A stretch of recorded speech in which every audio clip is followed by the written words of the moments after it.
So you're going to create a wormhole on demand? You should be able to. That's what my research showed. So walk me through, how do I get to Alpha Centauri by engineering a traversable wormhole? Well, you're going to create... Eric Davis, you are kind of synonymous with UFO science. You have an amazing background at Aerospace Corporation, Earth Tech. You've worked with NASA Lewis. Eric Weinstein, you are a math PhD from Harvard, who has dared to present a theory of everything in physics. The alleged Roswell crash was real. There was a there. It really happened. How is it possible that something this large that involves this many people has zero incontrovertible pieces of evidence? Do you dispute the existence of atomic weapons because you can't access it? I can't access it. Oh, you can access it. I have no idea what we just did.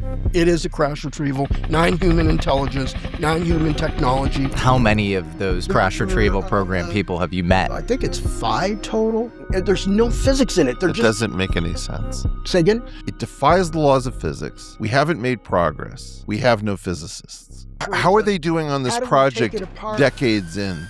This thing is not a Manhattan Project, and you know what the Manhattan Project was. Not one of these proposals excites me. They're boring as sin. I don't like GR.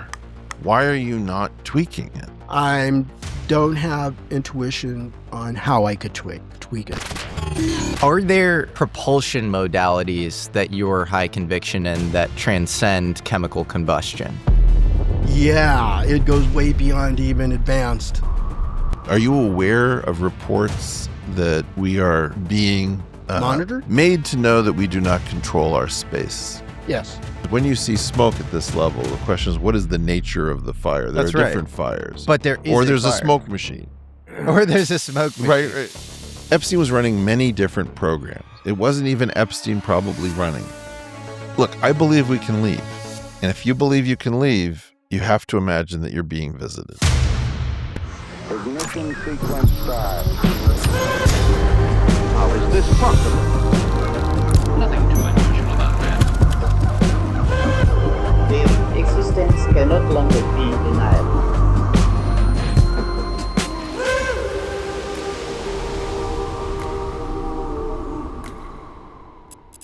Before we continue, I want to take a second to thank one of my favorite products in the world, Ketone IQ, for sponsoring today's episode. Ketone IQ is one of the very few things I use that gives me clean, sustainable energy without the crash. It's just this little shot, and I take a drink, and I feel like I'm on fire. No ups, no downs, no nervous system weirdness. Just clean, clear mental energy. The reason it works is pretty simple. It gives your brains ketones, which are almost by definition its most efficient fuel source. Instead of pushing your system, it actually feeds it. In fact, your body endogenously produces ketones. So when you drink this, it supports deep focus, long conversations, and sustained mental performance. It was originally developed through a multi-million-dollar military program designed for high-stress environments where cognitive performance really matters. And today, it's used by founders, researchers, podcasters like myself, and people who need their mind to work when it counts. I always take a sip of one of these things before long podcasts. This product is also really personal for me because I've known the founders, Jeff and Michael, for over a decade. These guys are awesome, and for as long as I've known them, they've tried every supplement,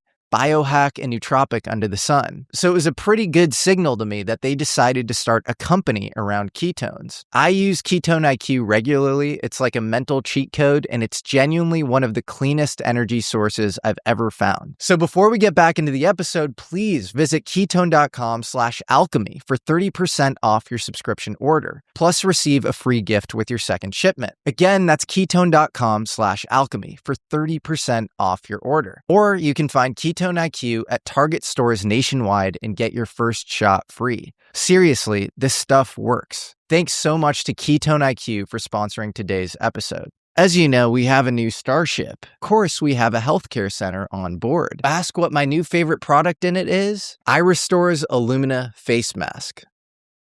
Some billionaires are rejuvenating in underground light pods. I'm doing my own version in my living room. This mask is like a med bed for your face. It's lightweight, super convenient, cordless, and runs red, blue, and infrared light therapy all at once. The same type of technology NASA studied for skin healing in space. It's safe for your eyes too, so you don't have to sit there like a statue. You can live your life. I wear it when I'm reading, meal prepping, or investigating life's mysteries without feeling like I'm staring into the sun. 10 minutes of light and my skin looks and feels so good. Finding red light therapy was a revelation for me. I've definitely had a few late nights reading about magnetic pole shifts.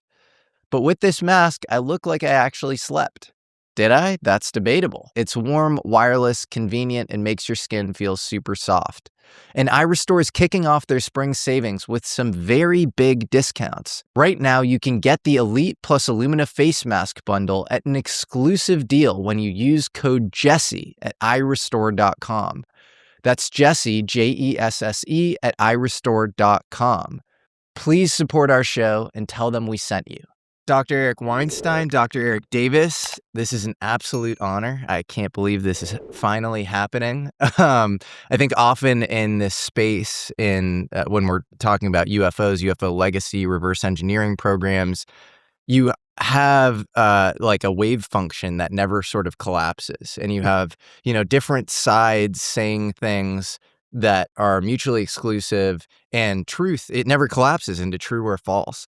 And I'm really excited to do this because Eric Weinstein, you probably need no introduction when it comes to kind of a general audience. You are a math PhD from Harvard, premier cultural commentator of our generation, who has dared to present a theory of everything in physics.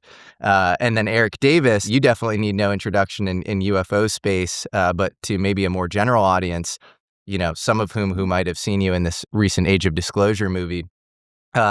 You're kind of synonymous with UFO science. You have an amazing background at Aerospace Corporation, Earth Tech. You've worked with NASA Lewis. You've worked on various initiatives in exotic propulsion, directed energy. And so very excited to have you both. Today, I want to make this kind of two parts. One part is kind of establishing ground truth on Eric Davis's claims, because he's formally investigated this UFO legacy reverse engineering program. So I want to figure out what those claims are for the audience. And then part two, and this is why we have you here, Dr. Weinstein, is I want to figure out, and this is kind of actually a follow-up on this thing we did with Hal Puthoff last time, if there is a theoretical physics component to this UFO legacy reverse engineering program. Is there physics hiding in private aerospace corporations? Physics you can think of as the rules of reality itself. That would be problematic, to say the least, if that were the case. And so I'm very excited to speak to you both. Thank you. Thank you very much. Thanks for having me. Awesome. So, Eric Davis, I want to start with you. When did you become aware of this UFO legacy reverse engineering program, and how did you become aware of it, and how are you so high confidence in it? I was working at NIDS. It'd be 30 years this July. And I was the director of Aerospace Physics and Astrophysics research at NIDS. That's National Institute for Discovery Science that Bob Bigelow founded in 1995. And I was hired in July of 96 along with Colin Kelleher and George Onett. And John Alexander was already there on the staff, also served as a member of the Science Advisory Board. So I worked for Air Force Research Lab after NIDS and before Hal Puthoff hired me at Urtech. Okay, so then during my work at AFRL and then during my 15 years working with Hal Puthoff, we got involved with the AAWSAP/ATIP, and then later on the separate attempt called ATIP, and then the UAP task force that Jay Stratton led.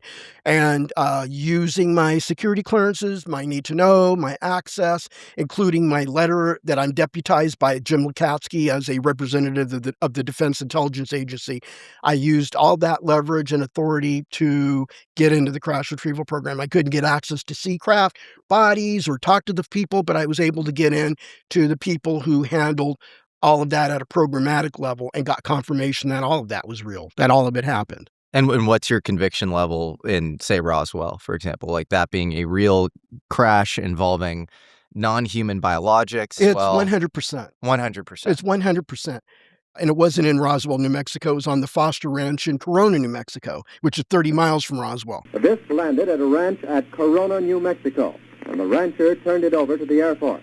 Army officers say the missile, found sometime last week, has been inspected at Roswell, New Mexico, and sent to Wright Field, Ohio, for further inspection. I had my information I got from Ed Mitchell at a Science Advisory Board meeting about the Greer briefings on the Disclosure Project at the Pentagon, and then Admiral Wilson coming back and verifying that the Roswell crash, well, the Corona crash actually really did happen. It wasn't a mogul balloon. It wasn't a raw wind radar test balloon project. It wasn't a weather balloon. It wasn't anything of that nature. It was a real craft of unknown origin that was adjudicated to be not of human origin or construct, and it crashed on the Foster Ranch in Corona, New Mexico. And then there's my work with Dave Grush when I was at the Aerospace Corporation. He was at the Aerospace Corporation building in Colorado Springs because he worked for their government customer, which occupied 1 or 2 floors there. What was David Grush doing in that capacity? He was, I think, a security contractor or advisor to a program manager. Dave was the NRO liaison officer to the UAP task force.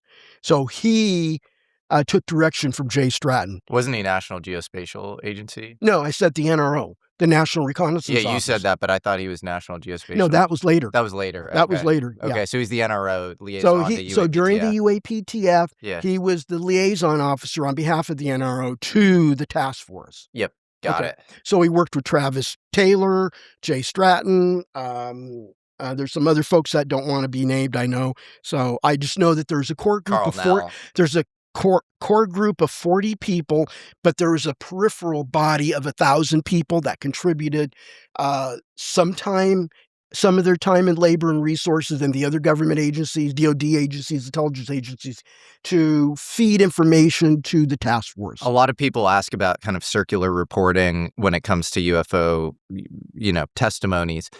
David Grush is what a lot of people, I think, are hinging their belief on, because he's just seems like a very kind of honest, above board guy who stumbled into a lot of this stuff. How many of his 40 witnesses, are more of kind of the hapless engineer type that just worked on the vehicles versus people who have, kind of secondhand or, third hand? No, they're all firsthand. It's just that it's something that Eric and I had lots of hours and hours of conversations about 2 years ago. Not a single of them were a physicist.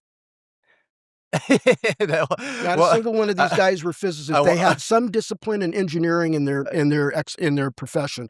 They were either electrical engineers, material scientists, aerospace engineers, aeromechanical, aerothermal, thermal control, fluid mechanics. Yeah.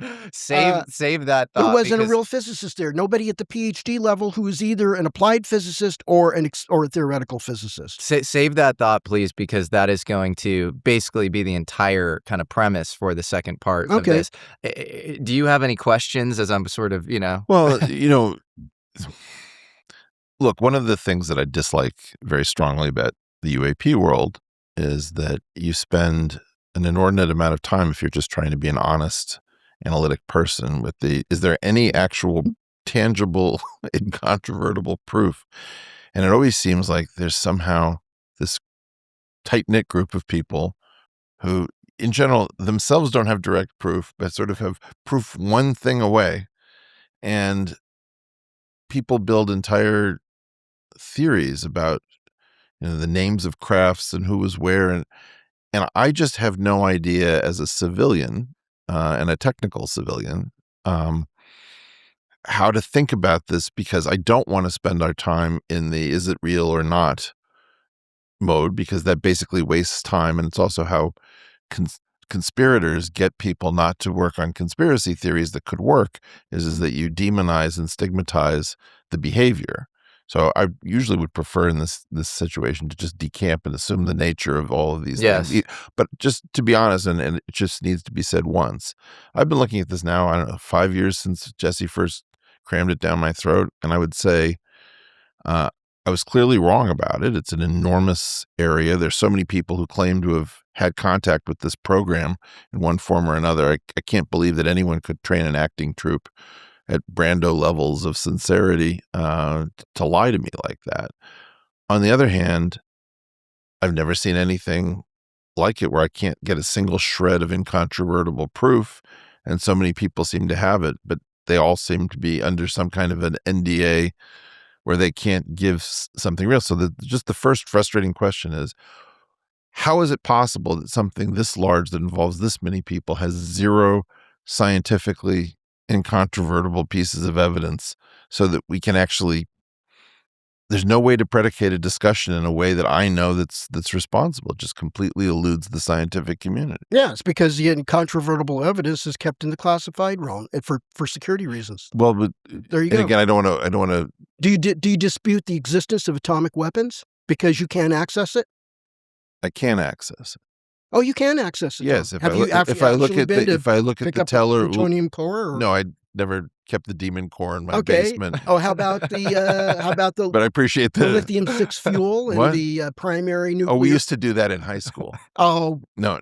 What I'm saying is that the Teller-Ulam design is released as a highly redacted report, right? And so I have an idea from plenty of sources that this program exists. And what's more, in the case of atomic weapons, physicists are not perfectly locked down. It's a high trust community, and in general, people are willing to talk. Even if they shouldn't, about the role of physics in atomic weapons. I have never heard a colleague, not once, at a high level in physics, give any credence to this world. In other words, well, that's because they didn't have access. They didn't have need to know. They didn't have a contract where they had to have access. Which again, it's not a challenge in that sense. Assume that there is a dividing line, but it means that in the Manhattan Project, right, we called in Feynman and Bohr and Fermi and von Neumann and put them under Robert Oppenheimer and Teller and all these cats. And okay. Bethe and Beta, right? So, but in so doing, I would say, okay, I would imagine that if this is an existential threat, that there's stuff from someplace we can't understand that moves and breaks the laws of physics and all this, we would call that in. Now, one of the great things that came out of our discussions before is you said this thing, which I repeated on Rogan because I didn't think it was classified. You said, when it comes to being technical, just at this point, that they don't invite in physicists, you said, you said that Eric, you, me, and Hal Puthoff are the three most technical people on this. And I said, I'm not on this. yeah, that's the problem. Yeah, that's the problem. You should be in it. Okay, but that makes you Oppenheimer. And von Neumann and Feynman and Beta and Fermi is Hal, or something like that. In other words, or the reverse. But are you and Hal our Manhattan Project? No, we're not directly involved. We've been exposed to it officially for the purpose of the AAWSAP's goals. What is the question that I wish to ask? Can you figure Well, out? I think what Eric's trying to ask, and I do want to actually continue along the former lines of just asking about kind of core evidence with Dr. Davis. But I think the question that Eric is trying to ask is, you just mentioned that none of Grush's, 40 witnesses that he, handed over to the intelligence community inspector general are theoretical physicists. Right. And so you have, your physics PhD, Hal's an electrical engineer.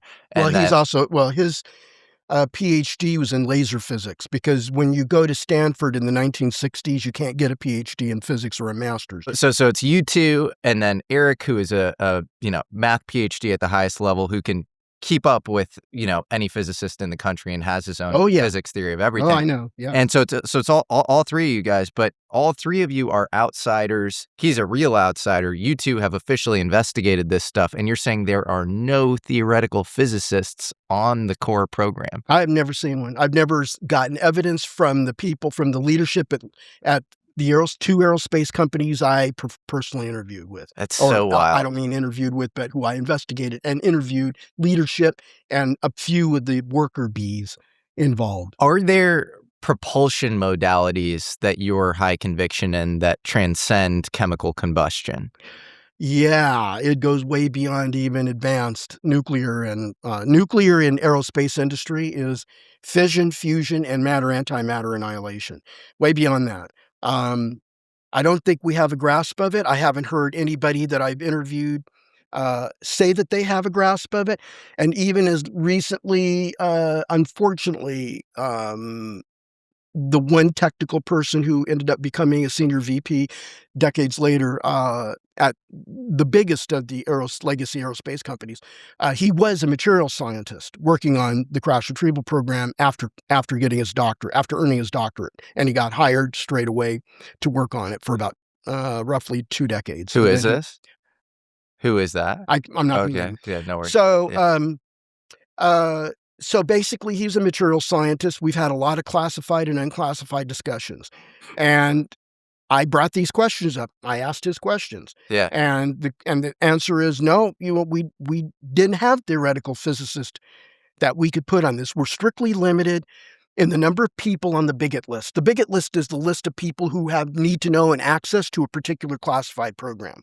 And if you're not on that list, you don't get admitted. So this you is don't get invited. This is an unacknowledged, waived, and bigoted special access program. It's a waived, unacknowledged special access program, right? Okay. And so I said, so where are your physicists? What are your theoretical and applied physicists telling you? He said, well, we don't have any. We never did. We only were allowed to keep it down to roughly a handful of people in the company to work on this. No. And that's it. And it's limited to engineering. There's no physics in it. That doesn't make any sense. Say again? I'm just trying to logically think about this. Okay. And it's like saying we're having trouble performing Beethoven's Fifth, and we have the finest accountants, optometrists, boxers, and cardio trainers. And you're like, well, what about violinists and violists and anybody playing the French horn? And it's like, oh, well, we don't do that. Mm-hmm. So of course you're not going to play Beethoven's Fifth. I mean, because you can't engineer your way out of a science problem. Yeah. Well, let me tell you, I think you've got a great point about talking about the Manhattan Project. This thing is not a Manhattan Project. And you know what the Manhattan Project was. We both do. We read the books. It was how many people? Thousands of people? Multidisciplinary The white people. badges was the very small core, but the whole thing was enormous. Yeah. You had industrial engineers, computational engineers, electrical engineers, mechanical engineers, sites, explosives experts, nuclear physicists, and nuclear engineers. You had everybody of all the STEM disciplines there. You had to have mathematicians. And they were involved with that program to build up the fuel, design, characterization, and manufacture. But this program doesn't. These programs don't have that. They deliberately keep it divided up among different companies to maintain plausible deniability in case there's a leak, and they keep it very small for the reason. Okay, but it has to be centralized somewhere. The compartmentalized nature of Los Alamos and the Manhattan Project more broadly was still overseen by a small group who had universal access. That's right. And also note that the Manhattan Project people had their families living with them too in a closed city. That's right. That's right. So they don't have an equivalent for this in the crash retrieval program. So there's disjointed groups of people, small numbers of people. They're not allowed to know about the other people, okay, those are the people, what they're doing. Those are the people who are in the stovepiped architecture, right? And the central portfolio owner is a 3-letter intelligence agency. So that's who's is centrally in charge. It was Leslie Grove in the United States. Was Leslie the general of the Army Corps of Engineers, or was he in a different combat? I don't remember where he was. Okay, but he was in charge on behalf of the Army. He ran it. He was the military boss, and Oppenheimer was the civilian boss of the Manhattan Project. Do you take David Grush at face value that Dick Cheney was the last head honcho of this sort of program? And there's not really a mob boss. The closest person we got that I was aware of was, unfortunately, now deceased Vice President Dick Cheney, Darth Vader himself. Not shocking that he was involved in this. And essentially, when he left in 2009, that was the last time that these activities really had central leadership. I never heard that before. So that never came up in our classified and unclassified conversations. I'm not aware that Dick Cheney had any role. To speak to this 3-letter, the head you cited a 3-letter in our discussion at Seoul in San Francisco. You directly said CIA, DS&T, at one time Glenn Gaffney, et cetera. So was the UFO program portfolio owner. So to Dr. Weinstein's question about technical rigor, physicists, did you ever have the opportunity to ask anybody near the head of this apparatus why there wasn't a stronger motivation to have physicists on staff? I mean, from an early era, why was there not that prioritization? Well, I would love to talk to the head of the crash retrieval program during that era, but he refused to talk to us. And that was Glenn Gaffney? Yeah. Okay. Glenn Gaffney. And who is Jim Ryder? AAWSAP was originally intended to skip out Bigelow Aerospace facilities in Las Vegas due to a UAP material divestment plan proposal to AAWSAP leadership by Lockheed Martin Space Systems Vice President Dr. James Ryder, now deceased. He's this Lockheed Martin Space Systems guy. He was the senior vice president of the Lockheed Martin Space and Missiles Company, which is also the Space Systems Company. And his dual hat job was director of the company's Advanced Technology Center. Did he also work on UFO crash retrieval initiatives? Well, I don't want to say that or confirm or deny that because of the consequence to his family. One of his daughters works there. Okay, got it. It could cause her issues. So I can't get into that particular detail. Okay, yeah, no problem. I'm so sorry. No, through your investigations, like, did you ever encounter technical intelligence that you considered high credibility that seemed like it would have had to have come from direct communication with NHI, or did it all seem like it could have been through passive investigation? I couldn't get to that. There's two things I couldn't get into because I didn't have access, I didn't have the right clearances, and I wasn't allowed to. Let's put it this way: there are people I was working with who knew who to contact, but they wouldn't give me the contact because they were not allowed to give out the name and organizational office or program that the individual worked at. And so they were not allowed to share that with me. So I couldn't get into the NHI issue. I couldn't get into the alien or NHI contact issue. The fact that Ryder essentially said we'd have no idea how this works, does that imply to you they never had they never had the ability to ask questions of someone with full knowledge of the technology? Did you ever make that connection? No, I think Dave Grush was able to make that connection. I couldn't. When you're on Age of Disclosure and you are saying sort of confidently that Roswell had, a certain number of beings, one of the beings probably survived, is that I don't know. Okay. That's a point of information I have never gotten in any of my official government interviews or even unofficial off-the-record interviews, is that any of these aliens ever lived. This is coming from a different avenue, and I don't recall Dave Grush telling me that was the case, but I won't dismiss it offhand. It's just that it's not a piece of data that ever came my way after 30 years. As part of your official investigations in AAWSAP, you were making sure that your sources were completely uncorrelated, right? They weren't speaking to each other. Oh, yeah. Well, they wouldn't be able to because they were in compartmentalized programs. Yeah. And we had compartmentalized clearances ourselves, so we could only talk to them at a certain level. And even we could not get special access program clearance because the VP of Lockheed Martin, there was a VP of TRW before it got bought out by Northrop Grumman. These guys, they may know about each other, but they're not read in on each other's programs because that's what compartmentalization meant. It meant that they may know about each other through the portfolio owner, but they're not allowed to communicate because of that compartmentalization. And so where was I going? I think I lost my train of thought. I'm sorry. Well, tell me about George H.W. Bush 41. Well, that's separate.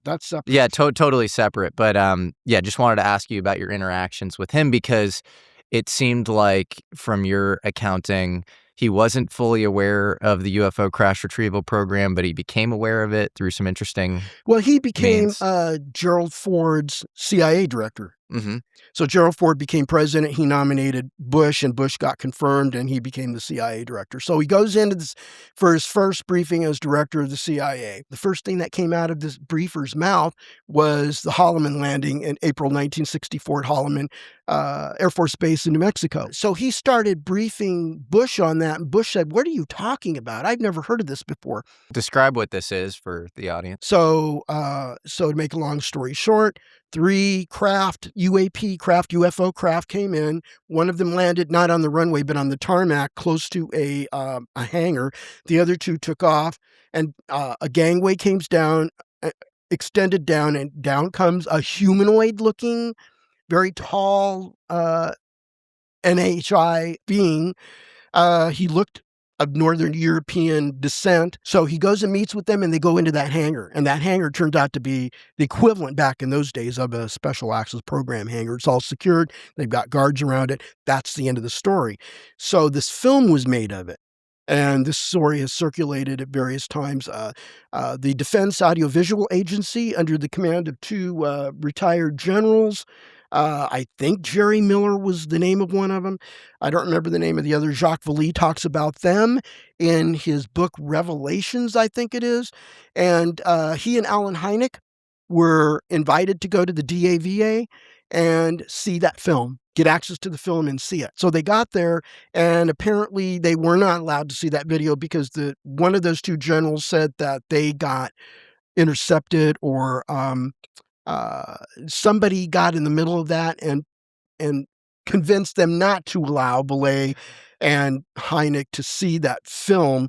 You do have this fact pattern over decades of, this sort of luring in of various, UFO researchers and presentation of passage material, which is, material that might have some truth in it, but it's also sprinkled with falsities so that, the researchers can be discredited. So why now is there this line in the sand where we should trust that there is this real UFO legacy crash retrieval program going on? I'm kind of thinking maybe it all began with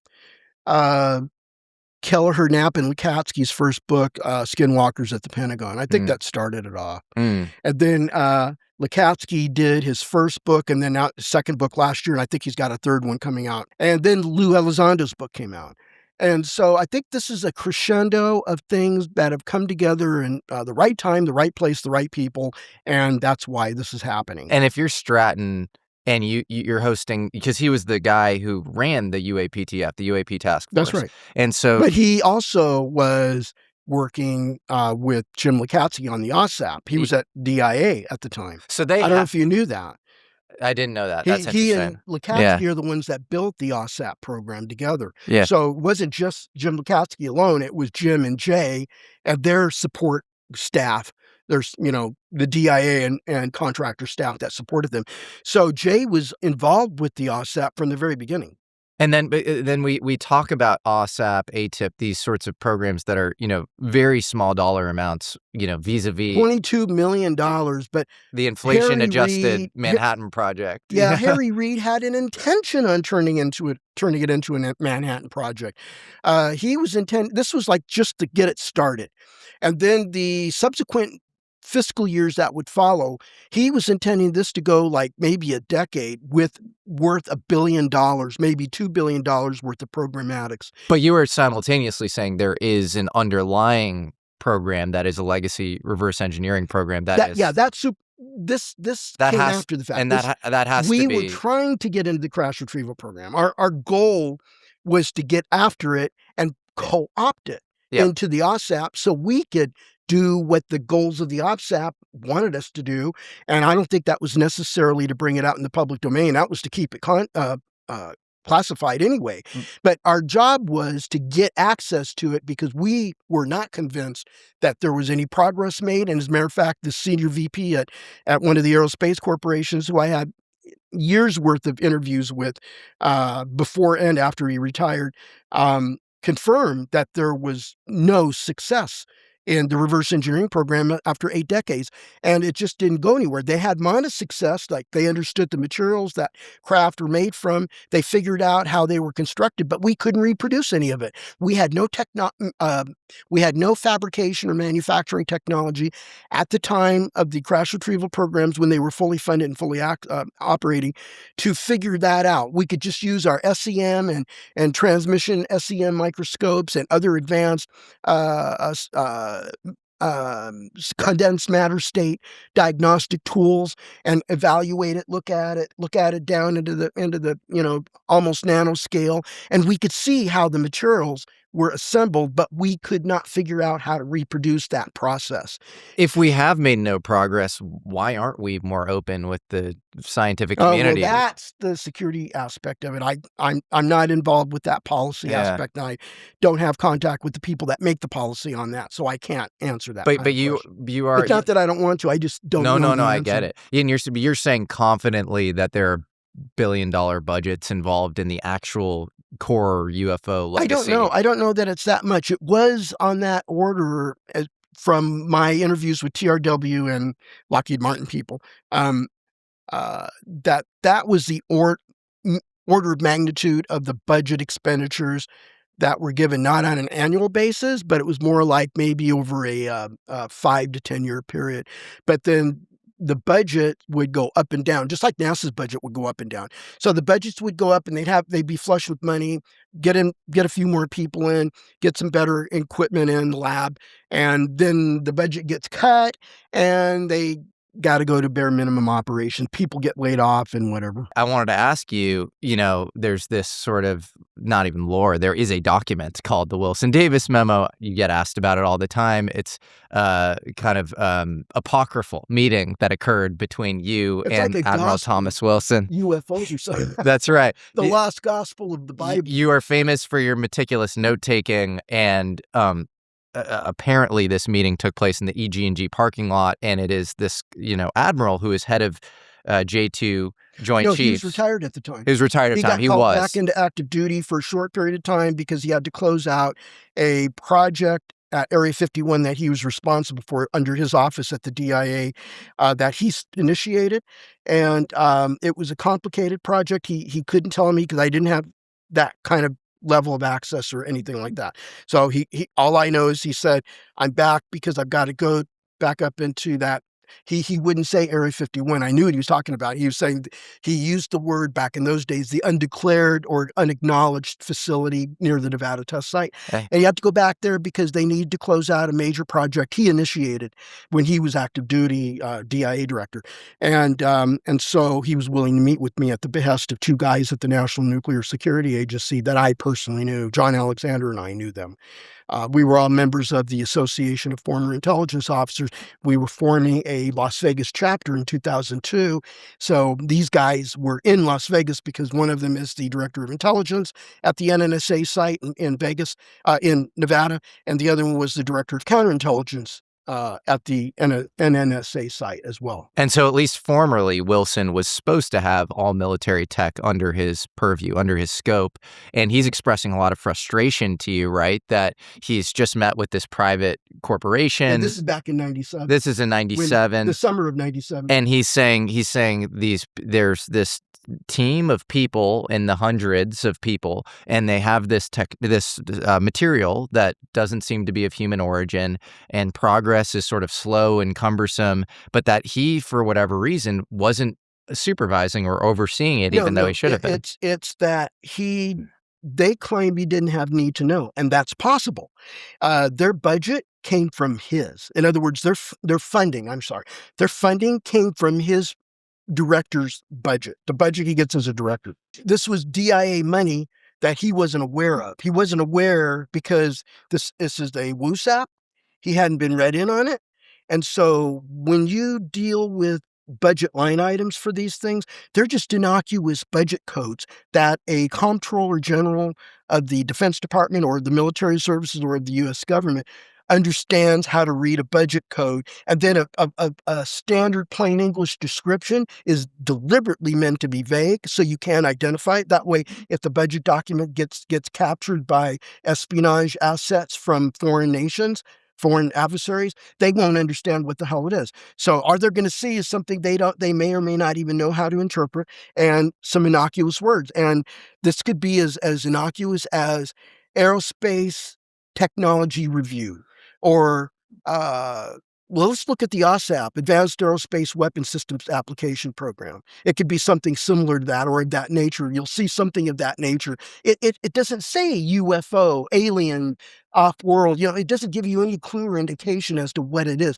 It's meant for that reason, is to keep our enemies off the track, to be able to figure out what we're spending our money on and where. Wilson didn't know that because he didn't have any need to know, just like a president in the United States really doesn't have any need to know about the crash retrieval program, because mostly they have to know to ask about it. And when they ask, that's an order from him that somebody lower down needs to give him a briefing. But if he already doesn't know, he doesn't know to ask. What happened when Jimmy Carter got briefed?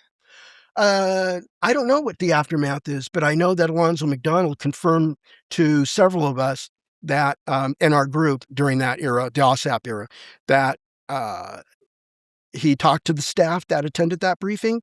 He talked to Carter, and it happened. He even sent us the June, I don't remember the date in June, but I've got the document, but it's June 1977.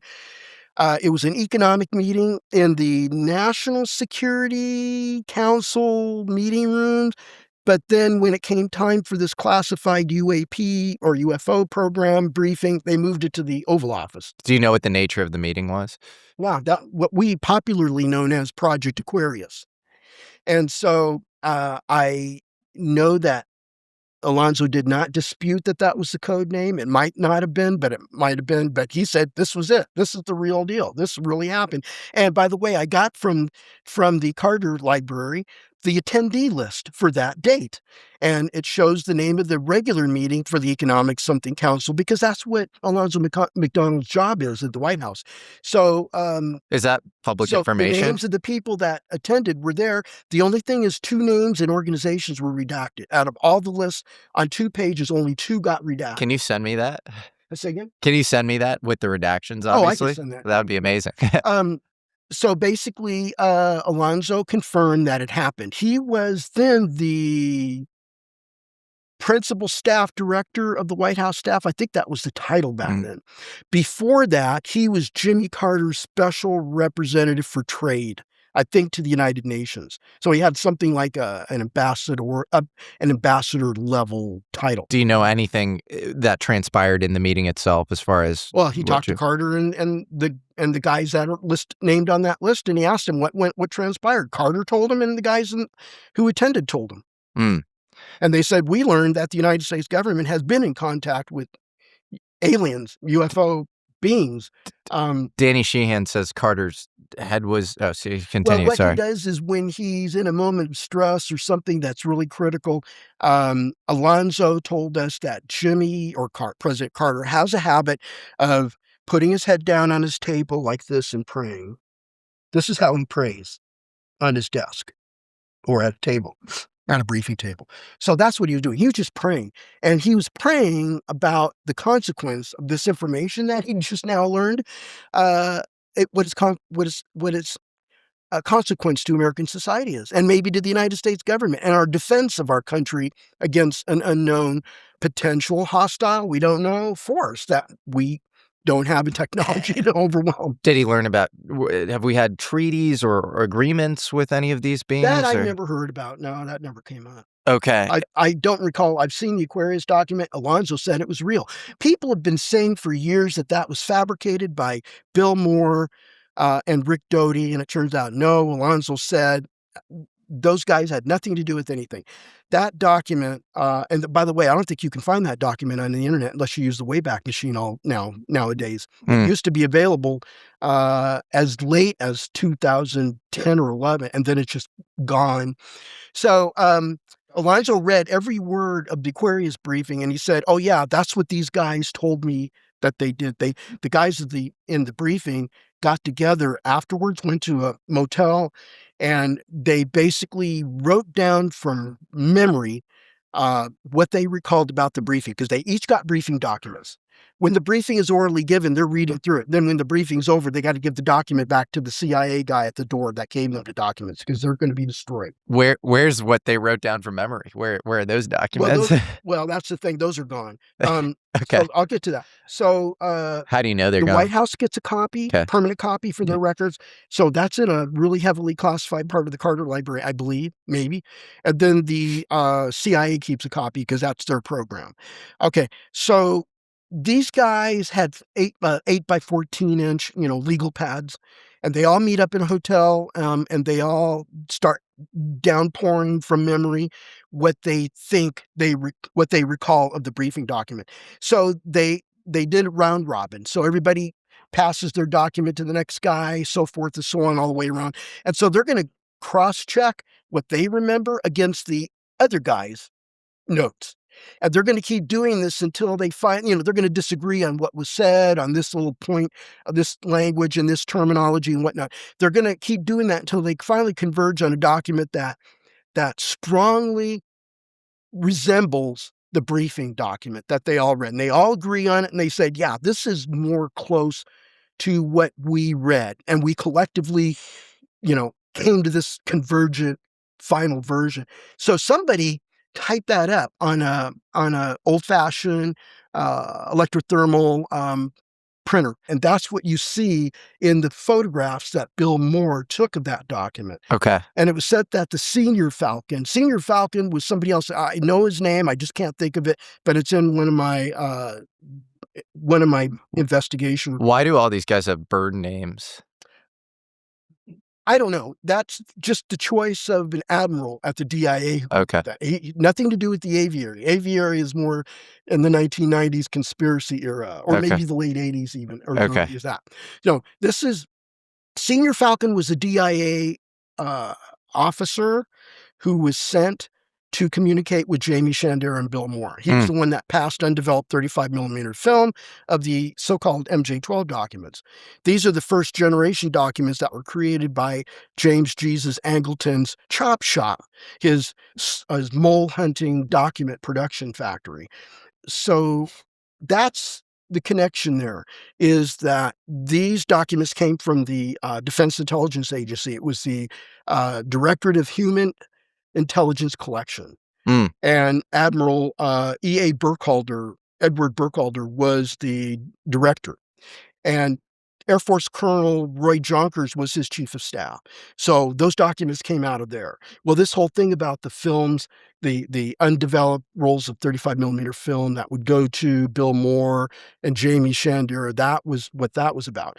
Rick Doty was considered to be the junior Falcon, but he was not a legitimate mediator of information from the DIA to Bill Moore. He was more coming out of AFOSI as a counterintelligence agent, trying to throw him off the track. Let's just keep it high level, I guess. So you have Roswell in 47. You have Magenta before that in Italy, but then this craft crashes there, and that gets transferred to U.S. possession. Mm-hmm.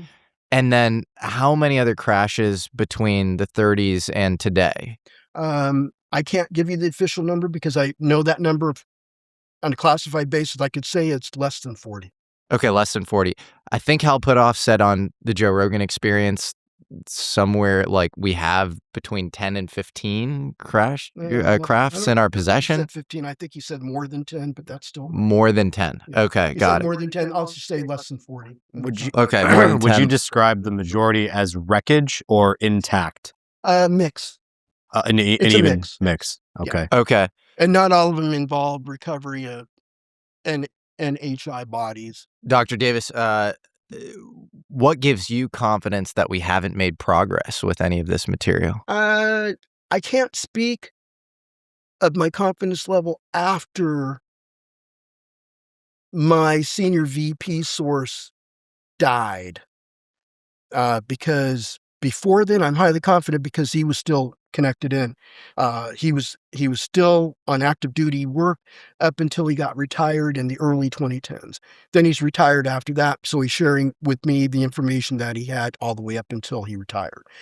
And so I'm highly confident at 100% level that what he told me is right. And as a matter of fact, he arranged for me to meet one of his coworkers on the crash retrieval program back in the 70s and 80s. Did you meet them? Oh, yeah, it was a woman. I met her. My source, his wife, took me to her home, picked her up. We went into San Jose to have dinner at a German restaurant. How many of those people, crash retrieval program people, have you met total? Okay, so I think it's 5 total. Okay. 5 total at that particular company. How many have you met total in your life? It was just those 2 from that company and 1 from TRW. Okay. Wow. Did you meet many of the 40 of Dave Grush's firsthand witnesses?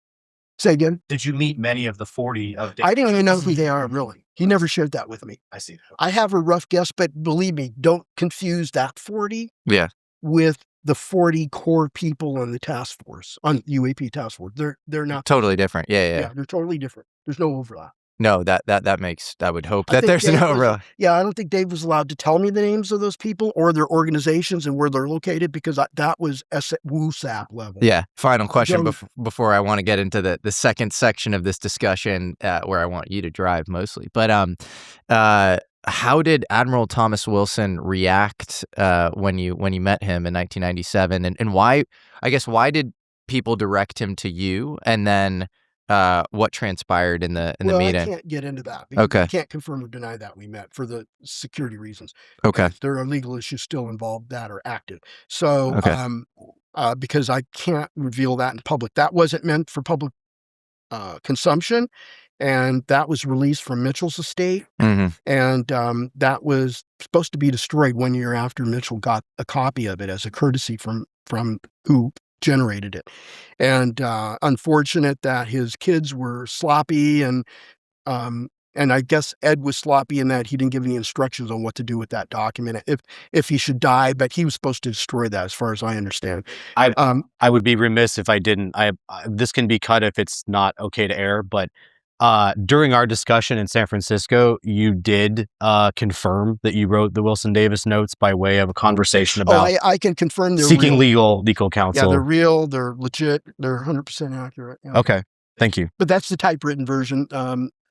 That there's a handwritten version, but that's all I can say about it. So Have you ever seen a UFO? oh yeah, my wife and I did in Tucson, Arizona, broad daylight, a boomerang-shaped craft below traffic pattern altitude. Looked kind of like halfway boomerang, halfway boot heel type shape, but it was close. Have you ever seen a craft in a hangar? No, Have you I ever, wish. I wanted to. have you ever seen any one-of-one material? So idiosyncratic, never seen before material. No. Okay. Yeah, and the arts parts don't qualify. Okay. We don't Okay. know what the provenance of that is. And Hal and I were involved in the TTS meeting at the Pentagon conference room in August of 2024, where we read the full 90-page ORNL. That's the Office Oak Ridge National Laboratory. Their 90-page materials analysis report on the arts parts. And there was nothing there. There was no there. There's a little bit of ambiguity because here's the ambiguity. The way that material was assembled is not consistent with what we were doing in the 1940s era when magnesium became a major alloy of interest for the aerospace community. And so that's the ambiguity. But the isotope ratios of the materials it contains are Earth. They're manufactured. Part of what I love about you is you are a walking compendium of all these exotic, experiments, physics experiments. And whenever, anybody gets some sort of anomalous result, you are a great evaluator of that. And you've written a book that I'll plug here called Frontiers of Propulsion Science, where you've comprehensively reviewed a lot of these sort of more exotic, propellantless propulsion sort of, modalities. Have you ever seen an exotic experimental result, or an experimental result that's anomalous, rather, that you believe is real and replicable and not? No, I wish I did. I haven't. Nothing that's ever, breaks the sort of standard model or, anything. No, certainly not. No. Okay. I just think that the standard model has done an outstanding job through the avenue of condensed matter theory to come up with some pretty exotic condensed matter states, which have been, theoretical curiosities decades ago. And now we've advanced our laboratory technology in condensed matter physics so well that they're discovered. They're being discovered right now. So they're really wonderful exotic states. Topological insulators, metamaterials, all kinds of other stuff like Majorana particles that are supposed to be, I think they're massless, aren't they, Eric? Well, if you have The Majorana particles? a Majorana mass mechanism different from a Dirac mass mechanism, that's only possible if a particle is its own antiparticle. Yeah, that's right. Correct. That's right. But these are not free particles. These are quasi particles because they are they're quasi-particles because they're created by the collective action of the electrons in the semiconductor or condensed matter system. I want to cede the floor to my former colleague, Eric Weinstein. I appreciate you indulging all my crazy UFO questions. Just wanted to kind of establish a ground truth around Eric Davis's past experience. One of my favorite comments on our last discussion with Hal Putoff was, "Now I know what a dog feels like when it watches TV." And so if, this is not for the faint of mind, just so you're aware from, for the audience, this will be a really fun discussion. But I want to get into what we touched on, which is why are there no theoretical physicists on the program? And what do you think is going on? How do you think maybe what we've talked about with the observables of UFOs might dovetail with some of your theories? Okay, well, I don't even know how to begin this. I mean, the first thing is that in general, I can produce too many explanations through a creative, sometimes undisciplined mind for a certain set of facts. And this is one of the only times, and perhaps the only time, I've ever seen a situation where I cannot come up with a single theory of what's going on that explains all of the bizarre behavior in UFO UAP land. Too many people who seem relatively reasonable with nearly eidetic memories talking about particular names, dates. It is impossible to me that we have a theater company that has figured out how to create this space opera. And on the other hand, the lack of anything tangible. I don't believe in something this old, this long, this many events, that we have absolutely nothing to go on. So let me just say from the beginning that this is the odd situation. One of the reasons nobody from my world wants to get involved with it is that it just makes you look foolish from the point of view of a scientist. Well, because they can't everything get is involved unless they're working on a contract. Well, the sky's a then they get a clearance. Sky is a big place, and I disagree. You said that you've one of the top government scientists. I can't think of his name. You would know who it is. Gosh, he was a physicist, and Hal Putoff knew him. And he had a lot of clearances into the Manhattan Project, the Post-Manhattan Project, a lot of other high technology projects throughout areas of the DoD, and so he was a academician, and he had clearances. A colleague of mine up at Baylor also has DoD clearance classifications, and he's working on classified stuff that you're not familiar with, you've never heard of. You won't get access to it. If you have a contract that requires a clearance, you will get access to something you don't know about in the public domain. I understand that there's a lot of stuff that's classified. We have an entire system of national labs. There's no question about that. I'm talking about like at the level of ground truth, right? Our two primary theories are the standard model and general relativity.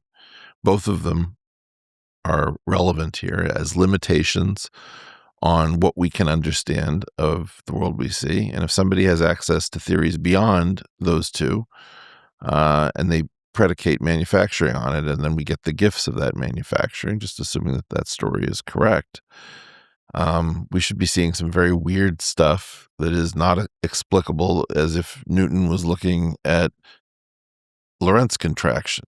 He would say, what the heck is that? And so I'm just going to begin with things that make me hugely uncomfortable. And again, it's not as a dig, or it's like I just can't figure this out. So we toss off these humanoid aliens, like aliens that are tetrapods, literally tetrapod body plans. We have arachnids, we have insects, we have cephalopods, we have all sorts of intelligent life that doesn't follow a tetrapod body plan. Right. The odd of a humanoid evolving through convergent evolution somewhere else of a humanoid is vanishingly small. But it's not zero.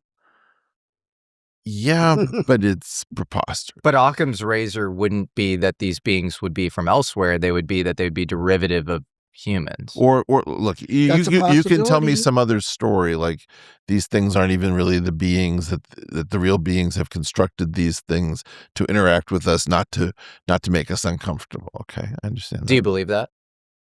That's possible. Okay. All right, but any biologist hearing this story is just going to have the same reaction, like tetrapods. This sounds like it came out of a Buck Rogers thing where you had to.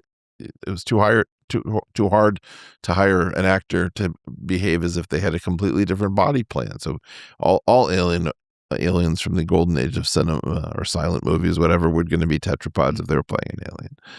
So that, first of all, really bugs me, is that I don't want to hear about that with no mention of, it is stunning that there are two eyes, a mouth, a head, and it walks the same way we do. I mean, even if you look at like a camel's legs, where we have a knee, it has an ankle, or something like that. Mhm.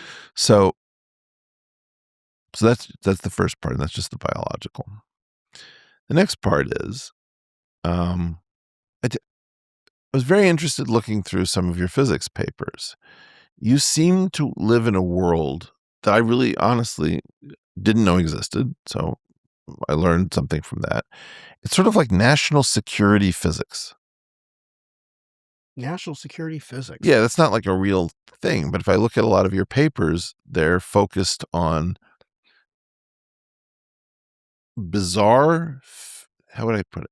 Bizarre physics that accepts the standard model in general relativity as ground truth, predicated on some sort of engineering desire. No, I'm just looking at per my book. I was looking at the physics of what's possible with anti-gravity, gravitational wave propulsion, or rockets. Within what? Within what framework? Say again? Within GR? GR. Yeah. So GR with or without positivity constraints, or how are you? Let's slow it down. First of all, I don't understand if these things are here from out of town, if they're not co-resident with us here on Earth. They're not here using the standard model in general relativity, I don't think. I mean, it's not impossible, but I'm not doing UFO physics. I'm doing propulsion physics for interstellar flight. I'm not looking at this from a UFO perspective. I'm doing this as part of another. So maybe you part can of my make work. this. So Warp you're drives, the wormholes, things like that.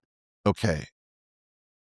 Yeah, I'm not doing honest- this because of UFOs. I'm just saying, hey, if this is valid to any degree, and we could expect maybe, or pray maybe, that in the future we can engineer these things, this could be how UFOs move, because we're trying to develop this physics for exploitation as a technology for future interstellar and interstellar missions. So this is hugely important for me just to understand the context. If I understand it, and please correct me if I'm wrong, because I don't want to push anything that isn't true. I think what you're saying is, assume a proof of concept that something can voyage at an interstellar level with intention. Mm-hmm. Okay. Assuming that one piece of information, attempt to figure out how that could be done as best you can with the tools we have. Yes. Okay. So then you and I completely polarize, I think, and again, I could be wrong, on one issue. I would not be wasting my time, and again, that's judgmental. I would feel that I was wasting my time if I was trying to do this with GR, with general relativity. Okay. I might have an Alcubierre warp drive, but I'd think, how much energy do I need to warp space in this particular way, right? Or, well, I could fall into a spinning black hole, and maybe I could try to figure out how this would be traversable and non-catastrophic. And I could imagine using all of the exotica of GR. Well, I'll bet everything on time dilation, and it'll be really expensive to go there and home, but I can still get there using Lorentz conversion factors. None of that has any appeal to me. Clearly, it's had a great appeal to you. It's just fine. We can polarize that. Surely, you don't think isn't it much more plausible that if craft were true, and we accept that as our premise, that it's basically proof that GR isn't the last world, that general relativity is a constricting framework, and that there's something beyond it that has general relativity as an effective theory. I agree with that. And they're using that. I agree with that. Okay. So that makes this mysterious, which is, why are you using GR? Because that's the only tool I have that I know of from my graduate education and my research interest. And so I don't have the liberty to, I'm not a pure theoretical physicist. I'm more of like 1 foot theory, 1 foot applied. Okay, so let's take that. If I had access to anything that seemingly was breaking GR, general relativity, I'd be dreaming about things related to general relativity, because we know that we don't like general relativity at a deep level. It's got a terrible variable in it, which is called the metric, where it's easy to fall into things that are not metrics from the space of metrics. It just doesn't behave well in terms of quantization. We know that we have got these two kinks in space-time called the initial singularity, which we associate with the Big Bang, and the Schwarzschild or black hole singularity that we associate with collapsed stars. Yeah. And I don't like GR. I mean, I love it from the point of view of Einstein having pulled it off, but it's 110 years past its sell-by date. And why are you not tweaking it? I don't have intuition on how I could tweak it. Okay, so and I would rather somebody smarter than me do that. I would like to have somebody who tweaks it, and I could look at it and say, hey, it either does or does not predict a potential propulsion mode that could get us to where we want to go across interstellar distances without the consequence of G over C to the fourth. So how do I interpret? There are a lot of people who are interested in gravity. Yeah. And there are none of them on this program? Say that again. Other people are interested in Well, gravity. let me start from a different place. There's this 1971 Australian document that I became aware of, where the Australian intelligence officer, Harry, do you remember his last name? Harry Turner, who was head of their nuclear division, starts writing down, here's what we surmise about our friends, the Yanks, and their efforts in this area. Okay. And he names, 6 universities, and the Institute for Advanced Study, MIT, Purdue, Indiana. I forget what the complete list is. And he names like Arnowit, Desser, Dyson, Oppenheimer. And it sounds like the Manhattan Project for gravity. Okay. And this is broadly consistent with this story that I've been, I think I first did it on Rogan in episode 1945, which they gave me the Trinity date. I love that. Which is that we have this bizarre thing called the golden age of general relativity, which makes absolutely no sense. And it's a story about two people, Agnew Bainson and Roger Babson, who appear to be in the language of the intelligent. Again, I'm not a guy who thinks he's seen a bunch of Jason Bourne movies so he can talk the lingo, but they appear to be what I've been told are cutouts. And they're both fitted with stories, it seems, about why they need to contribute to anti-gravity. And they find 2 physicists to work through, one named Bryce DeWitt. So Agnew Bainson and John Wheeler find Bryce DeWitt and set him up at the University of North Carolina, Chapel Hill at the Institute of Field Physics. Right. And then the other one, Roger Babson, out of New Boston, New Hampshire, seems to be somehow linked up with a guy named Lewis Witten, who's a gravitational physicist out of Johns Hopkins for his PhD, and found something that sounds like Bell Labs that nobody's ever heard of, called the Research Institute of Advanced Study, or RIAS, and it has Sheldon Glashow within it. It has Rudolf Kallman within it. It has Solomon Lefschetz, the topologist, comes out of retirement to work inside of the Martin, and we always talk about Lockheed, but we don't talk about Glen L. Martin that became Martin Marietta that became Lockheed Martin. So it's the Martin that really matters. And to me, correct. And you and I talked about that years past. Yeah. I've read the documents or the websites you've sent to me, and I'm already familiar with elements of that. Okay.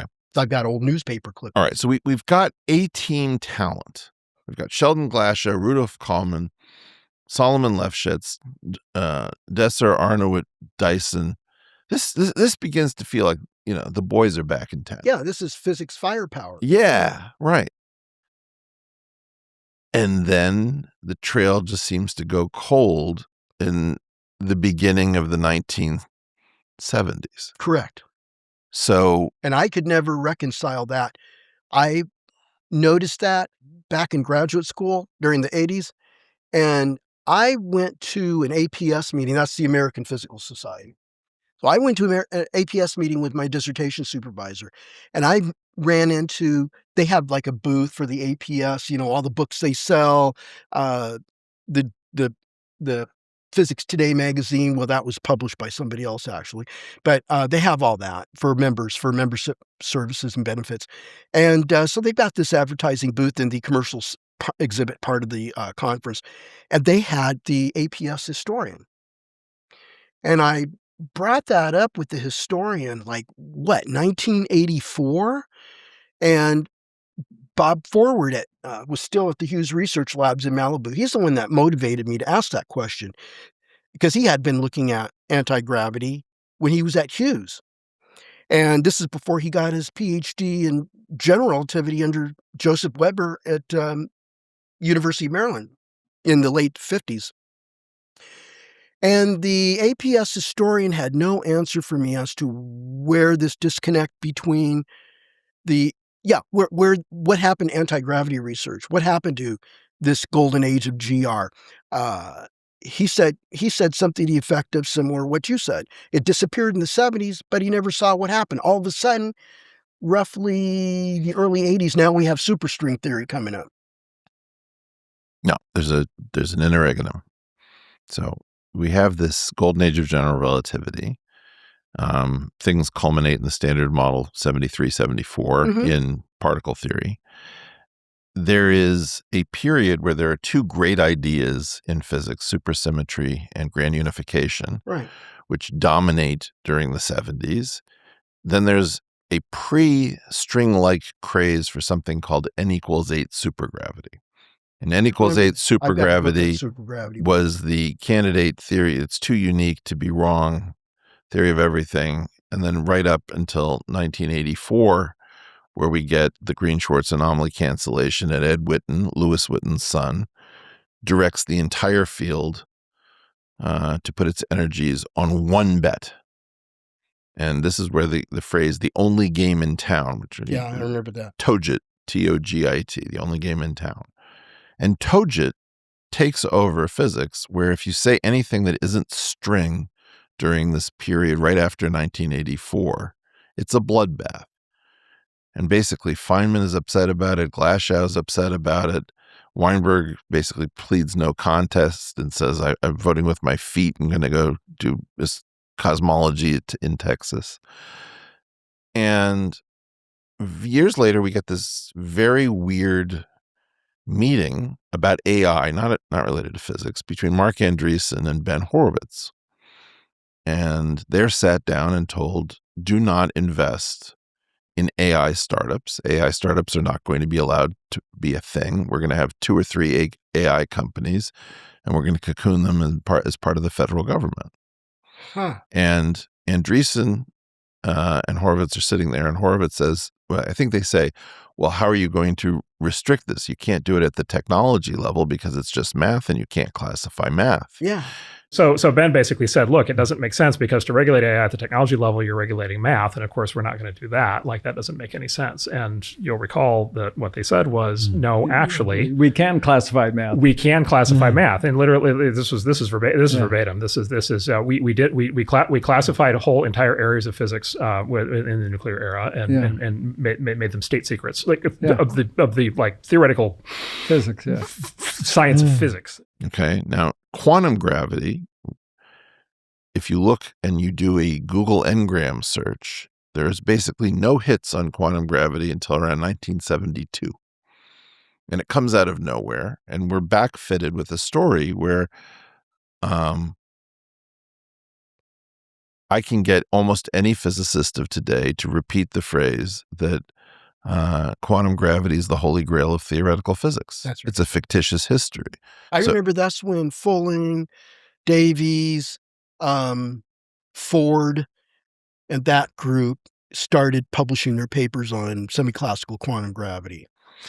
Well, but my point is, the physicists do not know their own history, just the way most academicians believe that peer review goes back to the founding of the Royal Society. And it's very clear that it comes from about 1965 to 1975. Okay. So what we've done is we've erased institutional memory of the physicist's origin story from the physics community. And this issue of quantum gravity looks like a cock-blocking mechanism, that it basically binds to the receptor of a physicist's mind and it causes them not to make progress. And so we're 42 years into an unquestionable, feels like a mass psychosis. Yeah, we've had all these different approaches that never work to quantize gravity. Right. So you have what appears to be a mass delusion. Not that it wouldn't be a good theory. I believe that gravity has to be harmonized with the quantum. I'm not disputing the quantum. Yeah, there's no question. But the idea that Einstein must be beaten, taken to the ground, and forced to submit to the quantum has not been productive. Correct. And I agree. Okay.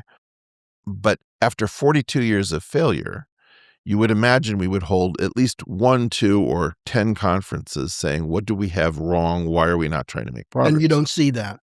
Well, that's the mirror to your thing that there are no physicists on the program. In other words, this is an effect that is so dumb. It is so pathologically stupid, so unfathomably wasteful. Why would you not question your own lack of progress? In fact, Leonard Susskind, one of the fathers of modern string theory, was on a show of a sister podcast, Kurt Jaimungal's Theories of Everything. Or maybe it was with Lawrence Krauss. And he says, we have to go back to the beginning. We have to question absolutely. We got this wrong. If we don't go back to the foundations, I'm just thinking like, finally, it's breaking. He says, the foundations, and he says, of string theory. I said, oh, string theory has failed. So what we need to do is not question the string assumption, but we have to go back to the foundations of string theory and fix string theory. I mean, it's an infinite sequence. So one of the questions that I have is physics just, are we not getting the obvious? Somebody figured out that physics is just too dangerous to do in a university setting. It seems that way to me. It seems that way to me. Because you see, now we're a joke. That's right. But in 79, 77, you had these two Streisand effect problems. You had a guy named John Aristotle Phillips, who was a junior at Princeton, who chose Freeman Dyson for his advisor for his junior thesis. And he said, look, I'm the Princeton mascot. I'm not really very good at physics. Can we use the fact that I'm not really good at physics to do something novel? And Dyson said, like what? He said, well, I want to design an atomic weapon, and I want you to tell me whether my design would work using my limited understanding of physics. And Dyson said, as long as I give you no information, I simply tell you whether it would work or not, you do it all 100% you're on. So he submitted his junior thesis. Dyson took one look at it and said, yeah, this will work. They removed page 20, and I believe it is not found in the Princeton library with all of the other junior theses. Oh, really? You'd never heard this story? I've not heard that story before. That's news. Okay. Well, that's very interesting. Very, very telling. John Aristotle Phillips is the guy who is at the center of that. There's another guy named Howard Moreland heard that name. Who worked for the Progressive magazine. And he had the assignment, see if you can figure out, with no knowledge of physics, the Teller-Ulam design for the hydrogen bomb. And he did it. And he did it because all of the information had been sharded and discarded and declassified. He basically put the pieces of the broken coffee cup back together by being meticulous. So it was an archaeology and reassembly. It was a reverse engineering program from the shredder of theoretical physics. Yeah, I agree with that. That sounds like it. Yeah. Okay, well, that violates restricted data, which is this bizarre doctrine that comes from the 54 and 46 Atomic Energy Acts. And the government wanted to use prior injunction against him because he had no right to free speech in this area. And I think what they found was we can't stop him because we declassified all the information he used. So that gave the government a huge problem, which is that it was creating a Streisand effect and calling attention to the fact that there are no nuclear secrets. I mean, there are probably many, but the core ideas are not the gating function. Yeah, that's right. Okay. Shortly after that, we get string theory and we become kind of incapable, right? It's like the glass bead game or something that amuses people at a very high level. Like we're turning the best physicists into chess players because nobody ever blew something up with a rook, right? And I guess my question to you is, are these two sides of the same coin, that we don't make progress beyond the standard model and general relativity, and we don't have any physicists on the UFO UAP claimed crash retrieval program? I've always thought that the answer is yes to that question. Do you have any interaction with the Jasons? No, never. You know who they are? They change. They're not always the same group. No, I've never met any of them. I know who at the time I knew who was in the Jasons, I didn't know any of the people on the committee. Do you want to describe what they're supposed to be? They're supposed to solve problems that the DoD gives to them. And it's supposed to be comprised of high-level physicists, mathematicians, and the like. Yeah, engineers too, yeah. Yeah. So there's specific government problems, problems they need a solution for, so they give a contract to the Jasons to study a particular thread of problems over summer. These are academicians, so they're off from school for the summer, and they devote their time and energy to solving this problem, produce a report, turn it in, they collect the money, they're done.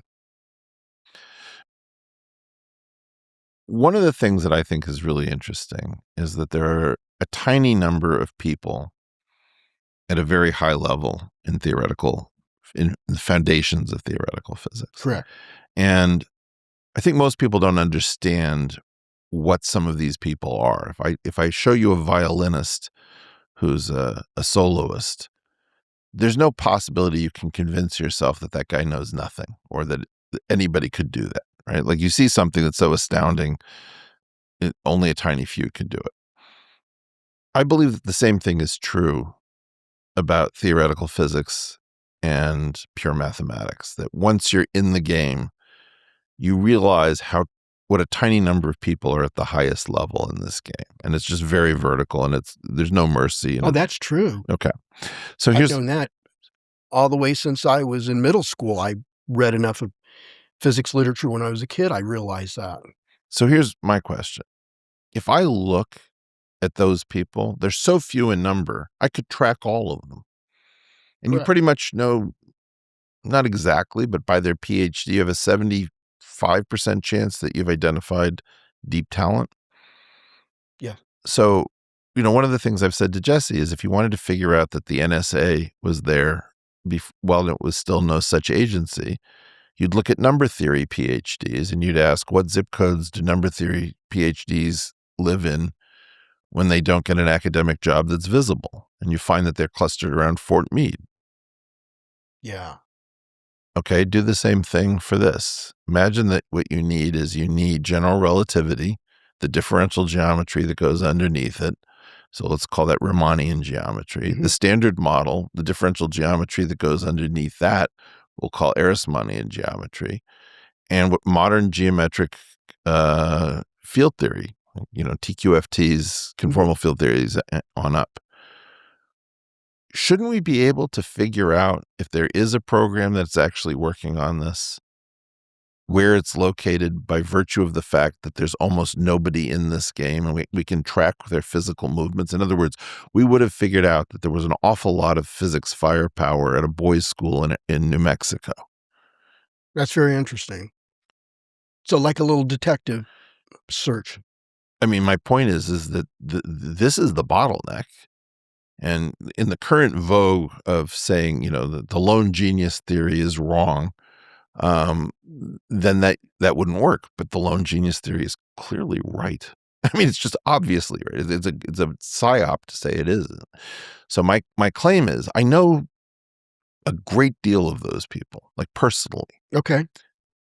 I see no indication that they know about any such program.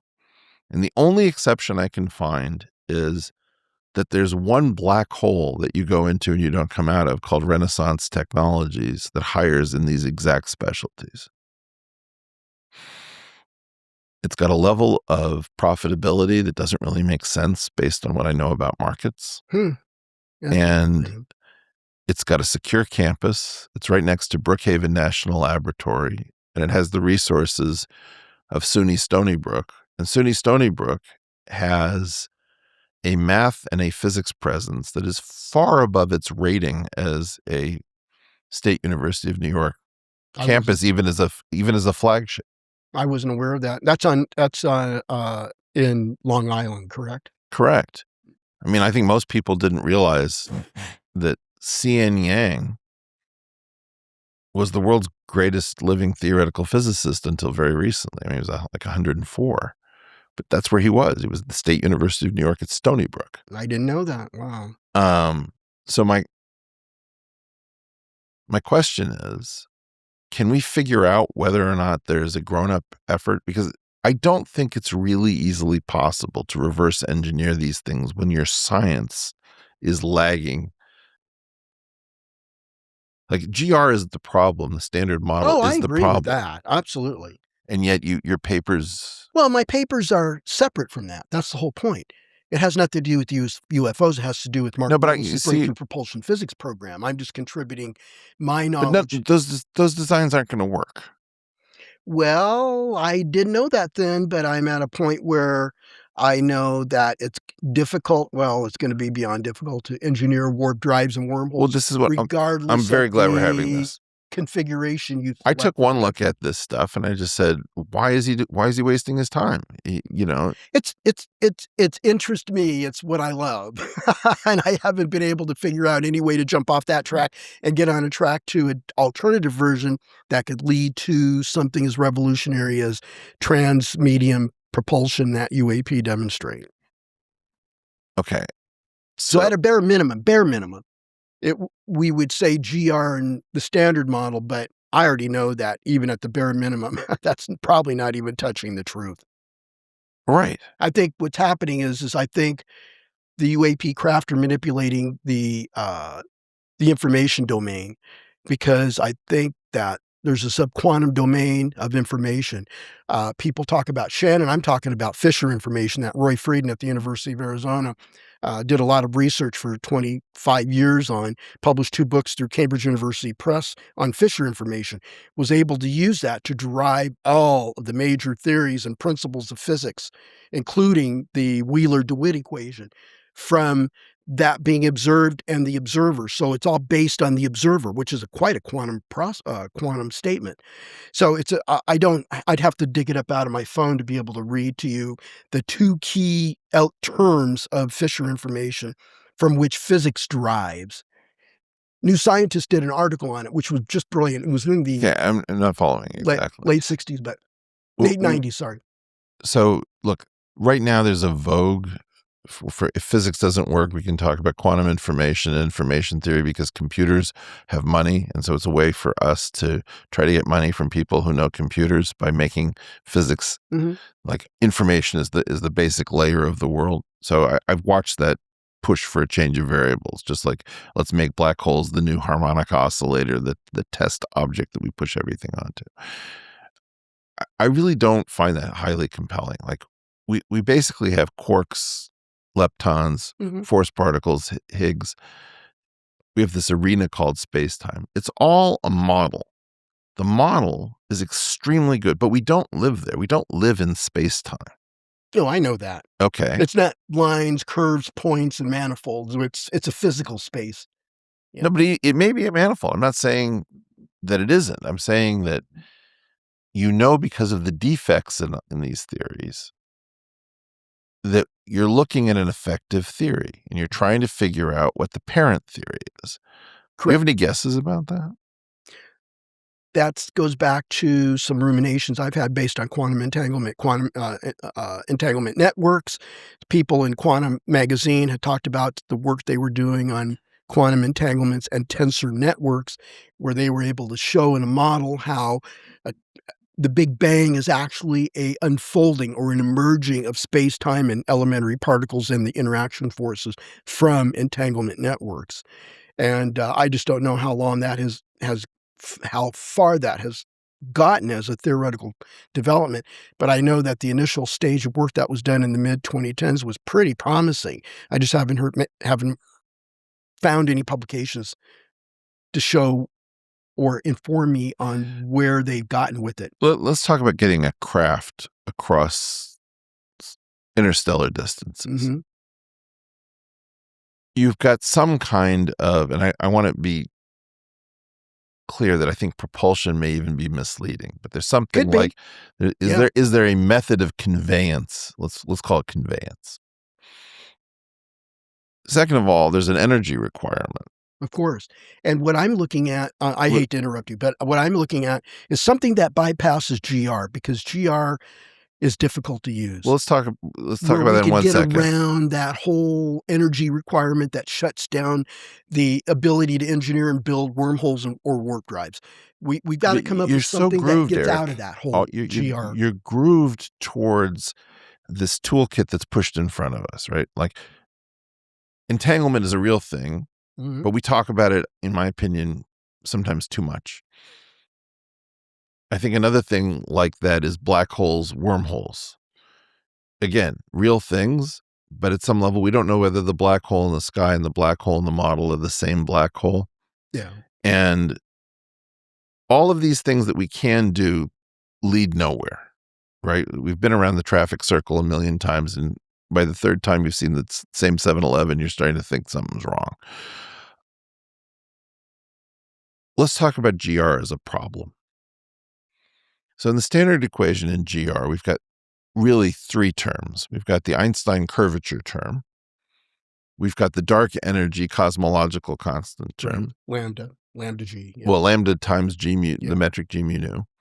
And this constant times the stress energy tensor for everything else. Right, the coupling constant, Yeah. Deci in Arizona has thrown some cold water on the idea that lambda is a good model for dark energy because it appears that it's not constant. I've heard that.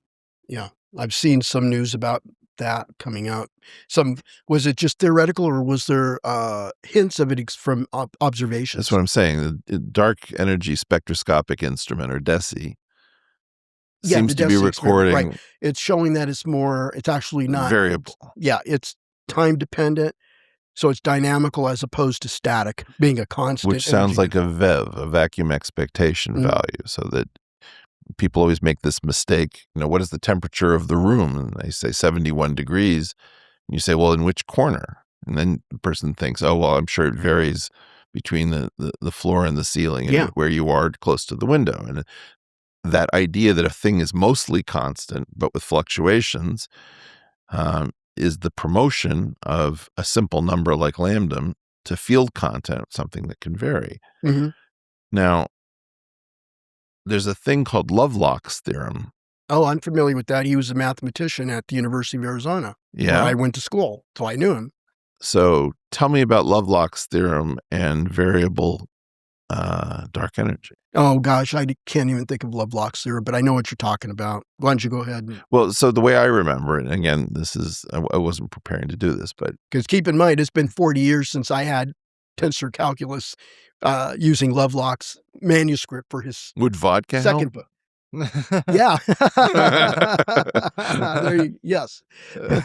I think what it says is that when it comes to geometry, there are only two tensors you can make that have this property of being divergence-free, that are not dependent on anything else. In other words, it's a two-dimensional space.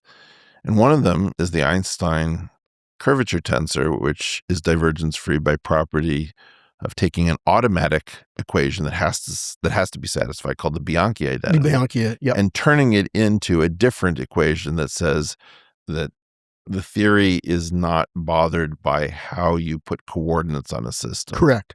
So, that sounds familiar. Yeah. So that's the idea of the R mu nu minus 1/2 scalar times G mu nu. The Einstein curvature tensor is perpendicular to the space of transformations of coordinates. Yeah. It's like the intrinsic curvature?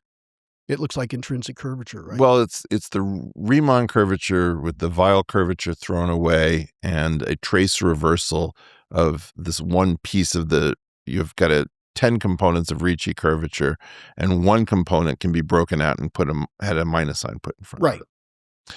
That object has an automatic differential equation. The other one that has the same automatic differential equation is lambda times the metric, because if you try to differentiate the metric, that's always going to be zero by virtue of the fact that a metric is constant in its own Levi-Civita connection. Correct. But by the product rule, if you put a lambda in front of it, then the derivative of lambda is 0 times the metric plus lambda times the derivative of the metric, which is 0 for that same reason. Correct. Those are the only two simple tensors that have this property. So if you lose Lovelock's theorem, if you have Lovelock's theorem and you lose the constancy of dark energy, you're starting to actually put general relativity in some peril. That's very interesting. I hadn't thought about that. Okay. Depends how you conceive of general relativity. But to continue with this, I don't believe that you can engineer these craft within general relativity or standard model in any way other than formally. So the Alcubierre warp drive is a formal solution to the problem because it leaves unaddressed how the weakest possible of all forces, gravity, could be employed at this completely different level to sandwich space-time on top of itself. I don't think the generation ships make any sense. 800 years. Oh, I agree with you. Okay. I don't believe that the time dilation makes any sense. It's too expensive because everybody's dead when you get back.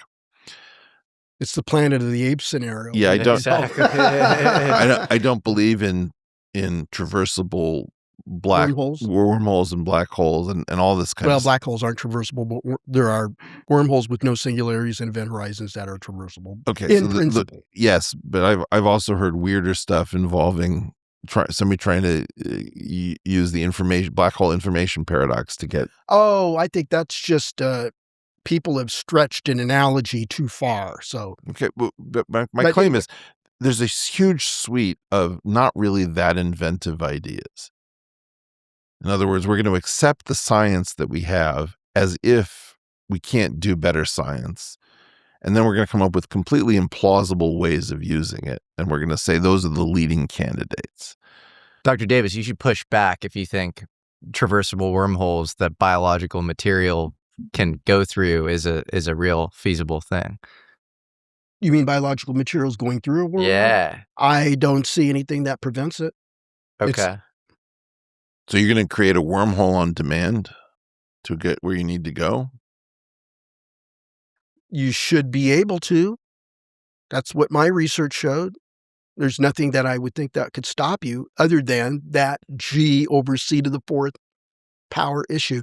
That really gets inverted when you put it over to the curvature side of the equation. All right. Then the properties of the matter, it's going to be C to the fourth over G. So it's going to be a gigantic number multiplying the curvature of space-time that matter source creates.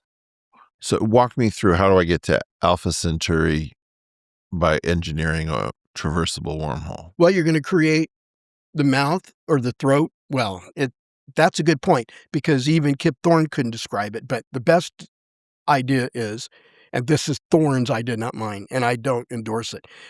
You create a mouth right at your departure point in space, and you're going to need another spaceship to carry the throat to the destination point. And that's what Kip Thorne came up with. I'm thinking when you're creating the throat, that's where all the physics occurs anyway. It's not at the mouth, the exit entrance mouth, it's in the throat. So when you're creating that throat, that should automatically do the connection, the hyperspace tunnel connection between 2 distant points, Earth and Sirius, or our star Sol and Sirius as examples, or Earth and Alpha Centauri, one of the planets over there. I just know that it does not give you a recipe for navigating, for being able to target your destination. There are no navigational control laws built into general relativity. All you could do is build the wormhole, and you could do the studies of a geodesic that goes through it, representing either a photon or a piece of matter, and you can represent that. It's going to come out the other side. But how you aim it and navigate to another star using it, that's not in general relativity. You can't pull that out. You can't pull that information out unless there's more work that needs to be done that nobody has thought of doing. So, again, but I think you can make a wormhole on demand assuming you have the negative energy density available to shape it. Not one of these proposals excites me. They're boring as sin. I'm sorry to say it. You're talking about people raised on sci-fi who want to be scientific. And by wanting to be scientific, they don't want to go beyond the two frontier theories that we have. And they've also said, I don't want to be uncreative. So the idea is, how do we come up with a wildly implausible story based on stuff that is solid? And at least with some of the other crazy stuff, I have a feeling at least they're trying to do new physics so that the implausibility goes down, but the speculative nature of the physics goes up. I think it would be much better to balance those two. Can we talk about one of these weird things? Have you looked at this extended electrodynamics that no one in my world has ever heard of? I've seen elements of it. I've seen a paper here and there on extended electrodynamics. Yeah. What do you see that as being?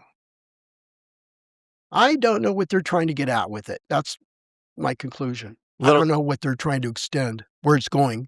A little context for the audience. This is a term that gets thrown around constantly in UFO discussions.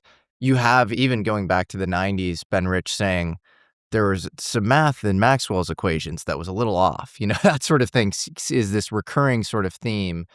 And then you have people now saying that it's a more faithful adherence to the, more expanded Maxwell equations versus the heaviside kind of simplification of vector calculus that is extended electrodynamics. Other people say heaviside is the update that makes the extended electrodynamics. No one seems to come up with some sort of Lagrangian. You've pointed out some real inconsistencies with the, gauge invariance. But I believe Hal Puthoff, who you have a long work history with and, is your long colleague, he has some interesting work in extended electrodynamics, right? Never worked on it. I don't know that Hal has. The only extended electrodynamics I know of is the Lagrangian that you're going to have for high energy electromagnetic systems, and that would be the Born-Enfeld Lagrangian, I believe it is. Okay, well, you're going back to Yang-Mills theory in the abelian case. It's just the nonlinear version of Maxwell's equations that you're going to get out of a Lagrangian that you can formulate, and it will reduce to Maxwell's equations in the low energy regime. So extended, I don't know what they're extending. That's the thing. I've looked at these and I'm trying to figure out what's the extension. Here's one thing that I've seen. The Faraday tensor made up of the electric and magnetic fields is naturally a degree 2 object. It's not naturally about vector fields. That only works if you take a particular slice of space in space-time where you shouldn't do that because that breaks Lorentz invariance. And then you say, okay, in a 3-dimensional world, every 2 tensor is dual to a 3 minus 2 tensor or a 1 tensor or a vector field. And then you plot out these lines in the E and B fields as if they're vector fields. It's naturally a degree 2 object. So Maxwell's equations reduce to two sets of equations, one of which is just true automatically when it's phrased geometrically. So if you take dA star, some operator based on A, the gauge potential, the connection. It's really the vector and scalar, the 4 potential. Yeah. dA star, that is the adjoint of that derivative, which is itself a derivative, applied to the Faraday tensor, brings it down a degree from 2 to 1. Right. And you say that thing is equal to the current J, which is a degree 1 object. Yeah. But dA of FA, which takes a degree 2 object 1 degree up to a degree 3 object, is guaranteed to be 0 for the same thing that makes the Einstein tensor divergence free. The Bianchi identity is an abstract guaranteed differential equation that comes out of the geometric construction of curvature. So you throw one of the these two equations away because it's guaranteed by geometry. So the boundary of the boundary is 0. In essence. So dA of FA equals 0 represents 2 of the 4 Maxwell equations. Correct. And you throw it away. And then you're left with the inhomogeneous ones. And that's just dA star of FA equals J. One of the things I've seen in this world looks to me like dA star equals A. The idea is that the gauge potential is a degree 1 object. And so you take dA star of a degree 2 object, and that's set equal to a degree 1 object A. And that doesn't work to somebody who thinks in physics terms, because on one side of the equation is what we would call a gauge invariant object, something Correct. with symmetry. And on the other side, there's an object that picks up an affine shift, meaning it isn't gauge invariant. Yeah. Okay. Yeah. I see what you're talking about. So you can't rotate both sides of the equation Correct. in the same way at once. Therefore, it's not a legitimate equation, even though they're both degree 1 So is this objects. what extended electrodynamics is attempting? Well, I don't know, because to be entirely honest, the look, I have had to wrap my head around the fact that we have 3 bizarre groups of people trying to do physics, at least. There's a crackpot group, which writes in red crayon, and they just they're nowhere close to the target. There's a professional community, which has gone somewhat insane, but still remembers how to do physics from first and second year graduate intro classes, even if they're researching toy models and they've never seen a quark or a lepton in their research in the last decade. And then there's this intermediate group, which I just didn't know existed, which I will call fringe physics. And fringe physics is, in general, people with sort of like an electrical engineering background. They know calculus. They know integrals. They're often technically quite good. And they get an idea that, gravitation looks a lot like electromagnetism. I wonder if I can contribute something. But they don't have a sense of like all the things that can go wrong. Yes. I think I know about that. So they tinker, but sometimes a tinkerer can stumble on something. So for example, you could easily imagine somebody stumbling on the Aronoff-Bohm effect, which is one of these hidden features of the world. So our colleague Sabine Hassenfelder has a video not too long ago where she took something that I've only thought about and heard about as physics folklore. So there's only 3 ways to hide new physics. It's kind of an interesting idea. The first way is that can be so energetic that you can't afford to see it. So maybe there are particles out there where we can't create enough energy to get one of these particles to pop out of the vacuum. Second thing is that something is so weakly coupled you can barely detect it. So there are lots of neutrinos everywhere. Yes. But they're so hard to get to interact with anything that you don't know that they're there. And then the third thing is the really interesting one for UFO land. Sometimes there's a configuration that you would never think to put things in. Like, let's get the current up to this, we'll spin something around, we'll evacuate a tube, we'll put the following rare compounds that have these particular things, and maybe we'll see an effect that is normally hidden, amplified to the point where it becomes absolutely clear. Like the Casimir effect, you needed to know that you had to put two plates very close together for something to happen. Yeah. So that's sort of what we're looking for. We're looking for, is there any new thing that we could do that doesn't require too much energy, that's not so weakly coupled that we can barely detect it, but that can be coaxed to show itself the way the Aronoff-Bohm effect could have been discovered by an experimenter passing a beam of electrons around an insulated solenoid and noticing, oh my God, it seems to be able to detect the current.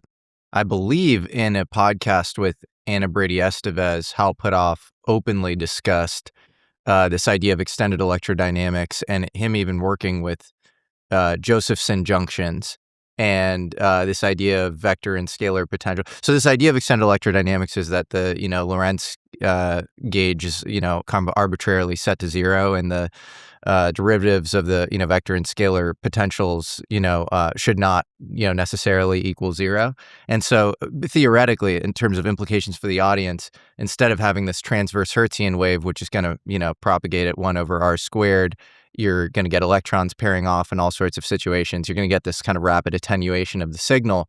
You might have other sort of more exotic configurations of, parallel, like, wave propagation in a magnetic field, or not even the existence of an E field or whatever with an electromagnetic wave.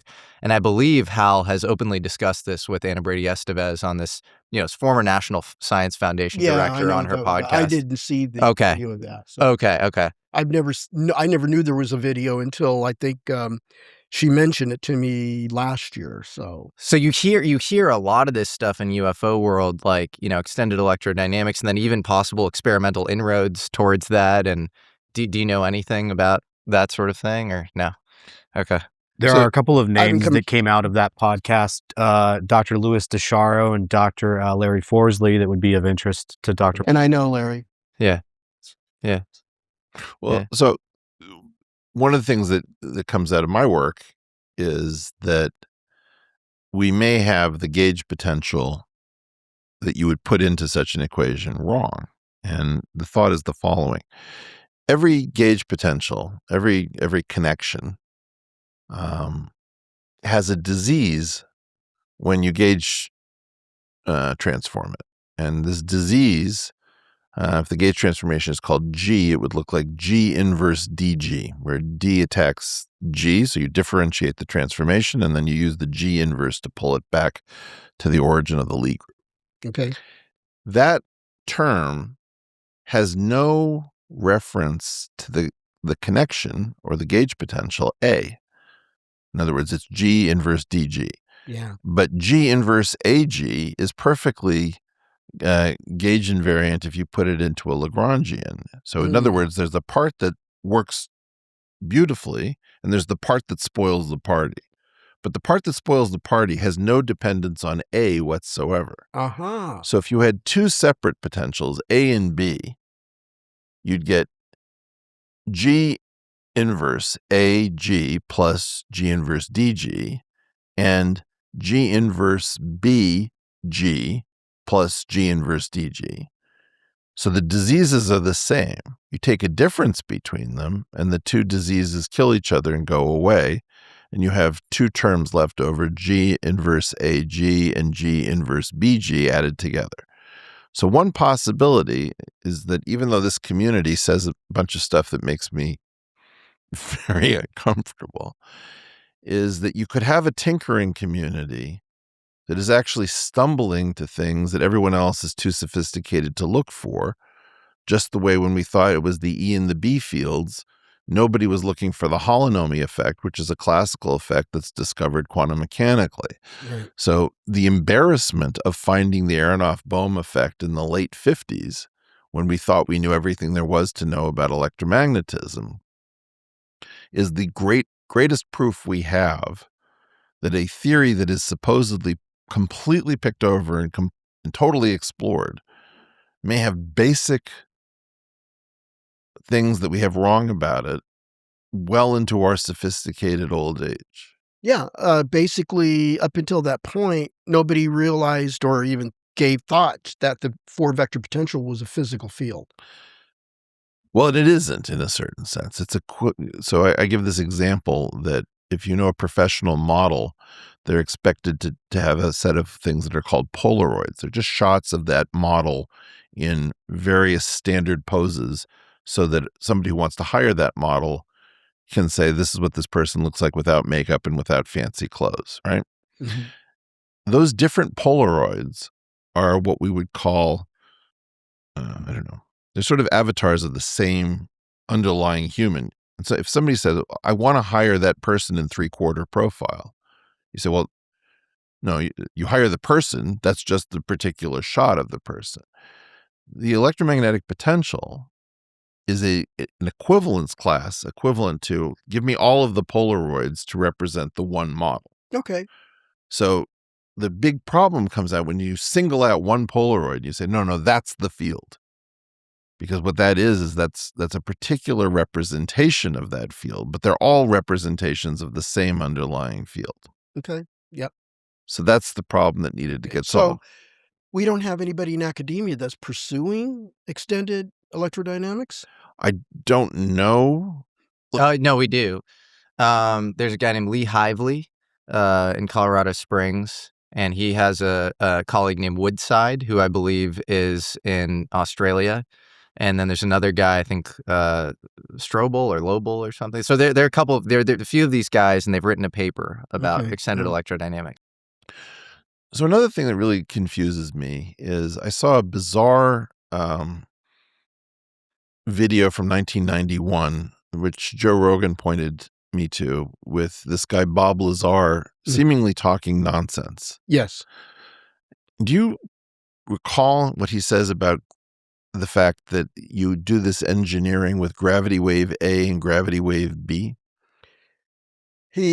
No, not entirely. It's been so long. He doesn't know what he's talking about because he was a radiation health monitor for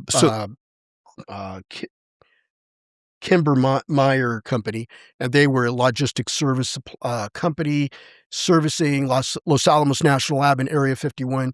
He never had security clearances. He never graduated. He dropped out of his first year of college, et cetera, et cetera. He's not a physicist. Well, I know that. Yeah. I know. So I don't remember, but all I know is he claims element 115 created antimatter, which somehow had something to do with creating gravitational waves in the propulsion system. Did you hear the of Jeffrey Epstein UFO tape with Steve Bannon? No. Jeffrey Epstein didn't know what he was talking about either. No, I'm not familiar. But you can tell that Jeffrey Epstein was talking to people who knew what they were talking about, and he's this garbled version of this. Let's assume the same thing for Bob Lazar. Let's assume that he was janitorial staff and that he just happened to be in a sensitive location and that he's saying something, because it sounds to me like total garbage. Okay? Yeah. Okay. He says this thing, which is crazy. He says there's gravity wave A and gravity wave B, and you most likely think of gravity as gravity wave B. That's the long-range stuff with stars and planets. He says, but gravity wave A is different, and you associate it with the strong nuclear force. So, of course, I want to throw up in my mouth, right? Yeah. And he says this thing about QCD, quantum chromodynamics of the strong nuclear force, is what gravity wave A is all about. And so the idea is going to be that somehow, if you could actually understand that what was going on in QCD had to do with gravity, you would understand that that's the source of strength with the ability to actually do something with space and time. So seems totally stupid, but let me just point out the following thing. There are only two Lagrangians or actions that I know of that give an Euler-Lagrange equation with the curvature appearing without a derivative in front of it. One of them is the Einstein-Hilbert action, which when differentiated gives you the Ricci curvature minus the scalar curvature over 2 times the metric. The other one is a thing called the Chern-Simons function. Yeah, it's been years. Chern-Simons action. Yeah. The Chern-Simons action comes from something called the transgression of the Pontryagin class in the Chern-Weil representation. Yeah. That is part of QCD. In other words, the normal Yang-Mills Lagrangian we would represent as F inner product F, norm square of F, where F is the field strength. From the topology of what is geometry and topology for physics, and I can't remember who the author of that book was, but I've seen that. But only in dimension 4, you can form a different quantity, where you take F inner product star F, where star is the Hodge star or complementarity operator. And that thing generates the Pontryagin class, which when transgressed gives you the Chern-Simons, which gives you the Lagrangian that is closest to general relativity. Interesting. I haven't seen that. Well, because nobody's talked about it ever. Okay. So I think this is the first time I'm ever mentioning it in public. So the thought that I had is, assume that Bob Lazar is an unreliable narrator, and that he was hanging around water coolers and he was hearing crazy stuff, and that it's a mix of bullshit and something. Is it possible, Eric, that what he's talking about is that the theta term from QCD is what he's calling stupidly gravity wave A, which no person I've ever heard of has ever used that terminology? I wouldn't think he'd be consciously aware of that. I don't know if it's possible. It's too, I can't rely on anything he says because of his history.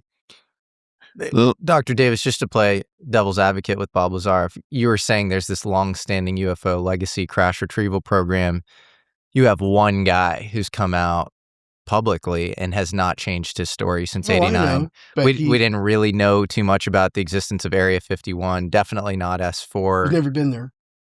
But how would he know about, Janet Airlines, a flight there? Alamos, and he worked at the unclassified logistic support facility over on McCarran, over on Sunset Boulevard, next to, not Sunset Boulevard, Sunset Drive next to McCarran Airport.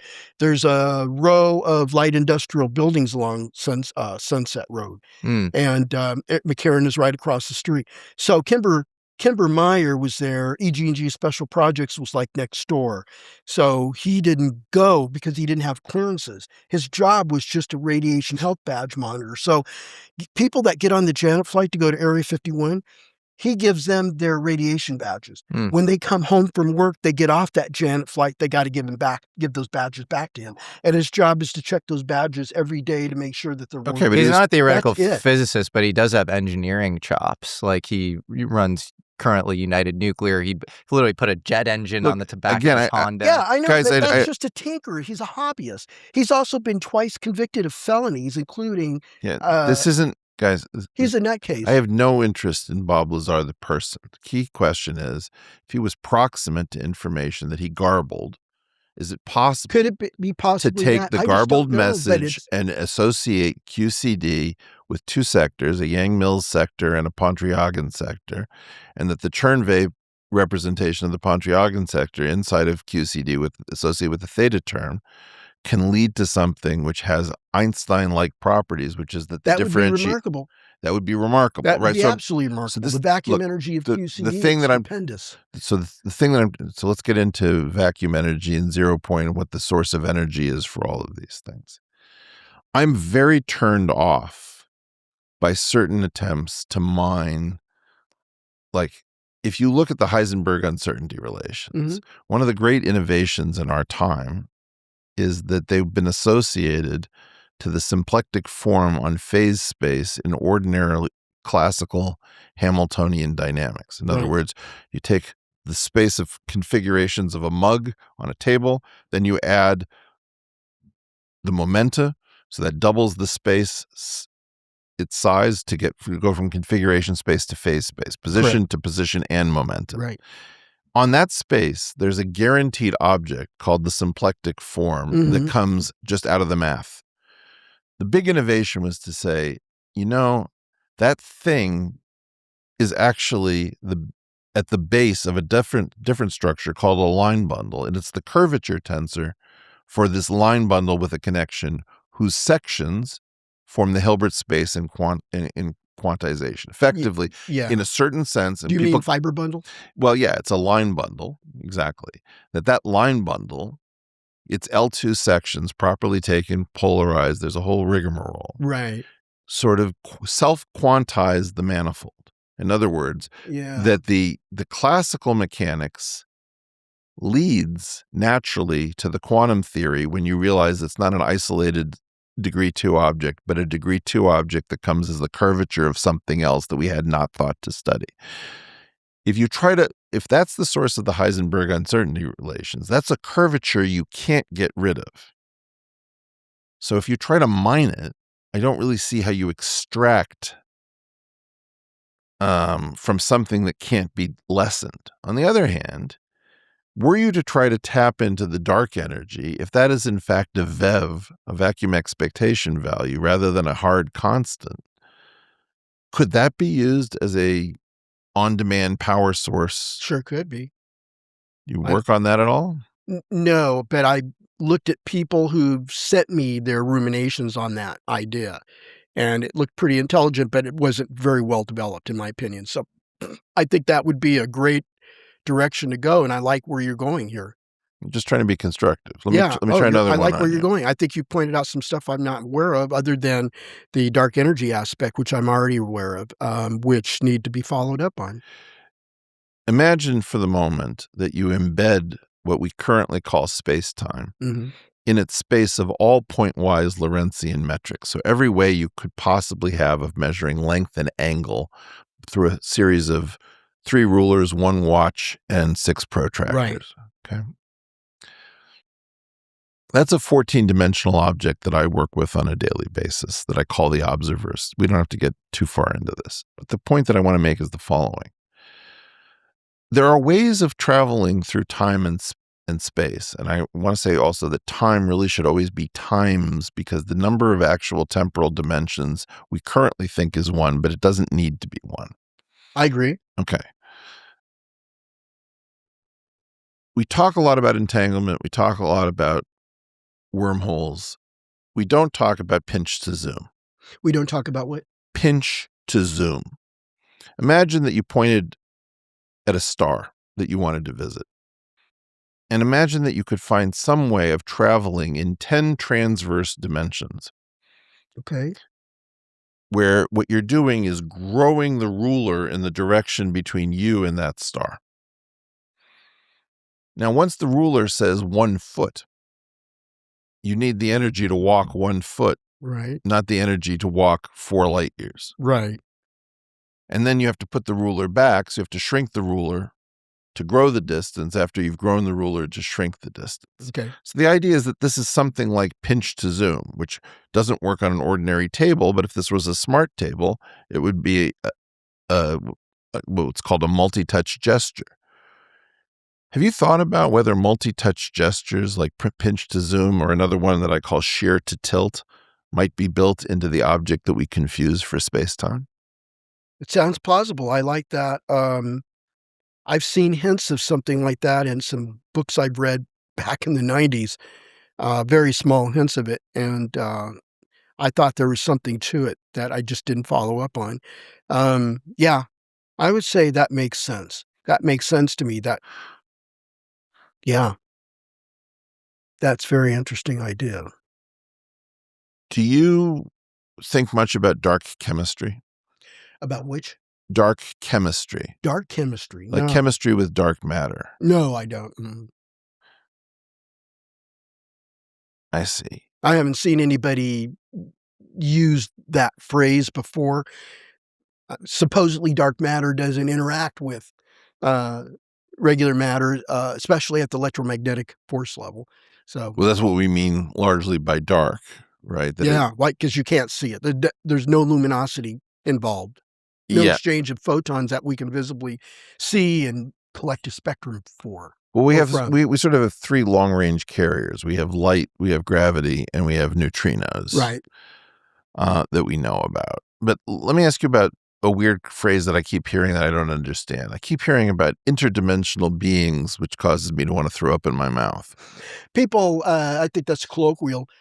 Do you know what interdimensional means? You're going between dimensions. So I don't understand the word interdimensional beings. I think it's really beings that could transverse other dimensions. or traverse other dimension. Does it mean something technical that's being that's interdimensional? Again, let's. We move through 3 spatial dimensions, so that makes us interdimensional already. Okay, and we move through time allegedly in one direction. So David Grush, I believe, used this phrase in a hearing, and they talked about holography. Yeah, Dave's not a physicist. I know. I understand that. So what I'm trying to look again, the point isn't to say whether somebody knows what they're talking about, but to say assume that somebody does. Assume that the plumber comes to you and says, "Wow, I was just out at some crazy base, and I don't even know what these words mean, but here's what I heard." Right. So very often I'm just trying to. I don't care. Yeah, I think he's heard that from his briefings given to him on the crash retrieval program. He can't tell me that level of information at the classified level because I'm not cleared for it. So he can verbally, on a superficial level, discuss it in the open, but I don't know it sounds like he's garbling stuff at times. So, and if we had an adversary that was aware of multiple temporal dimensions where we're only aware of one, so we have an arrow of time, and they would have multiple, like a right-hand rule of time. It would be have you thought much about the threat assessment as to what capabilities nobody does threat assessments like that, but I would say that is something worth having a threat assessment done on.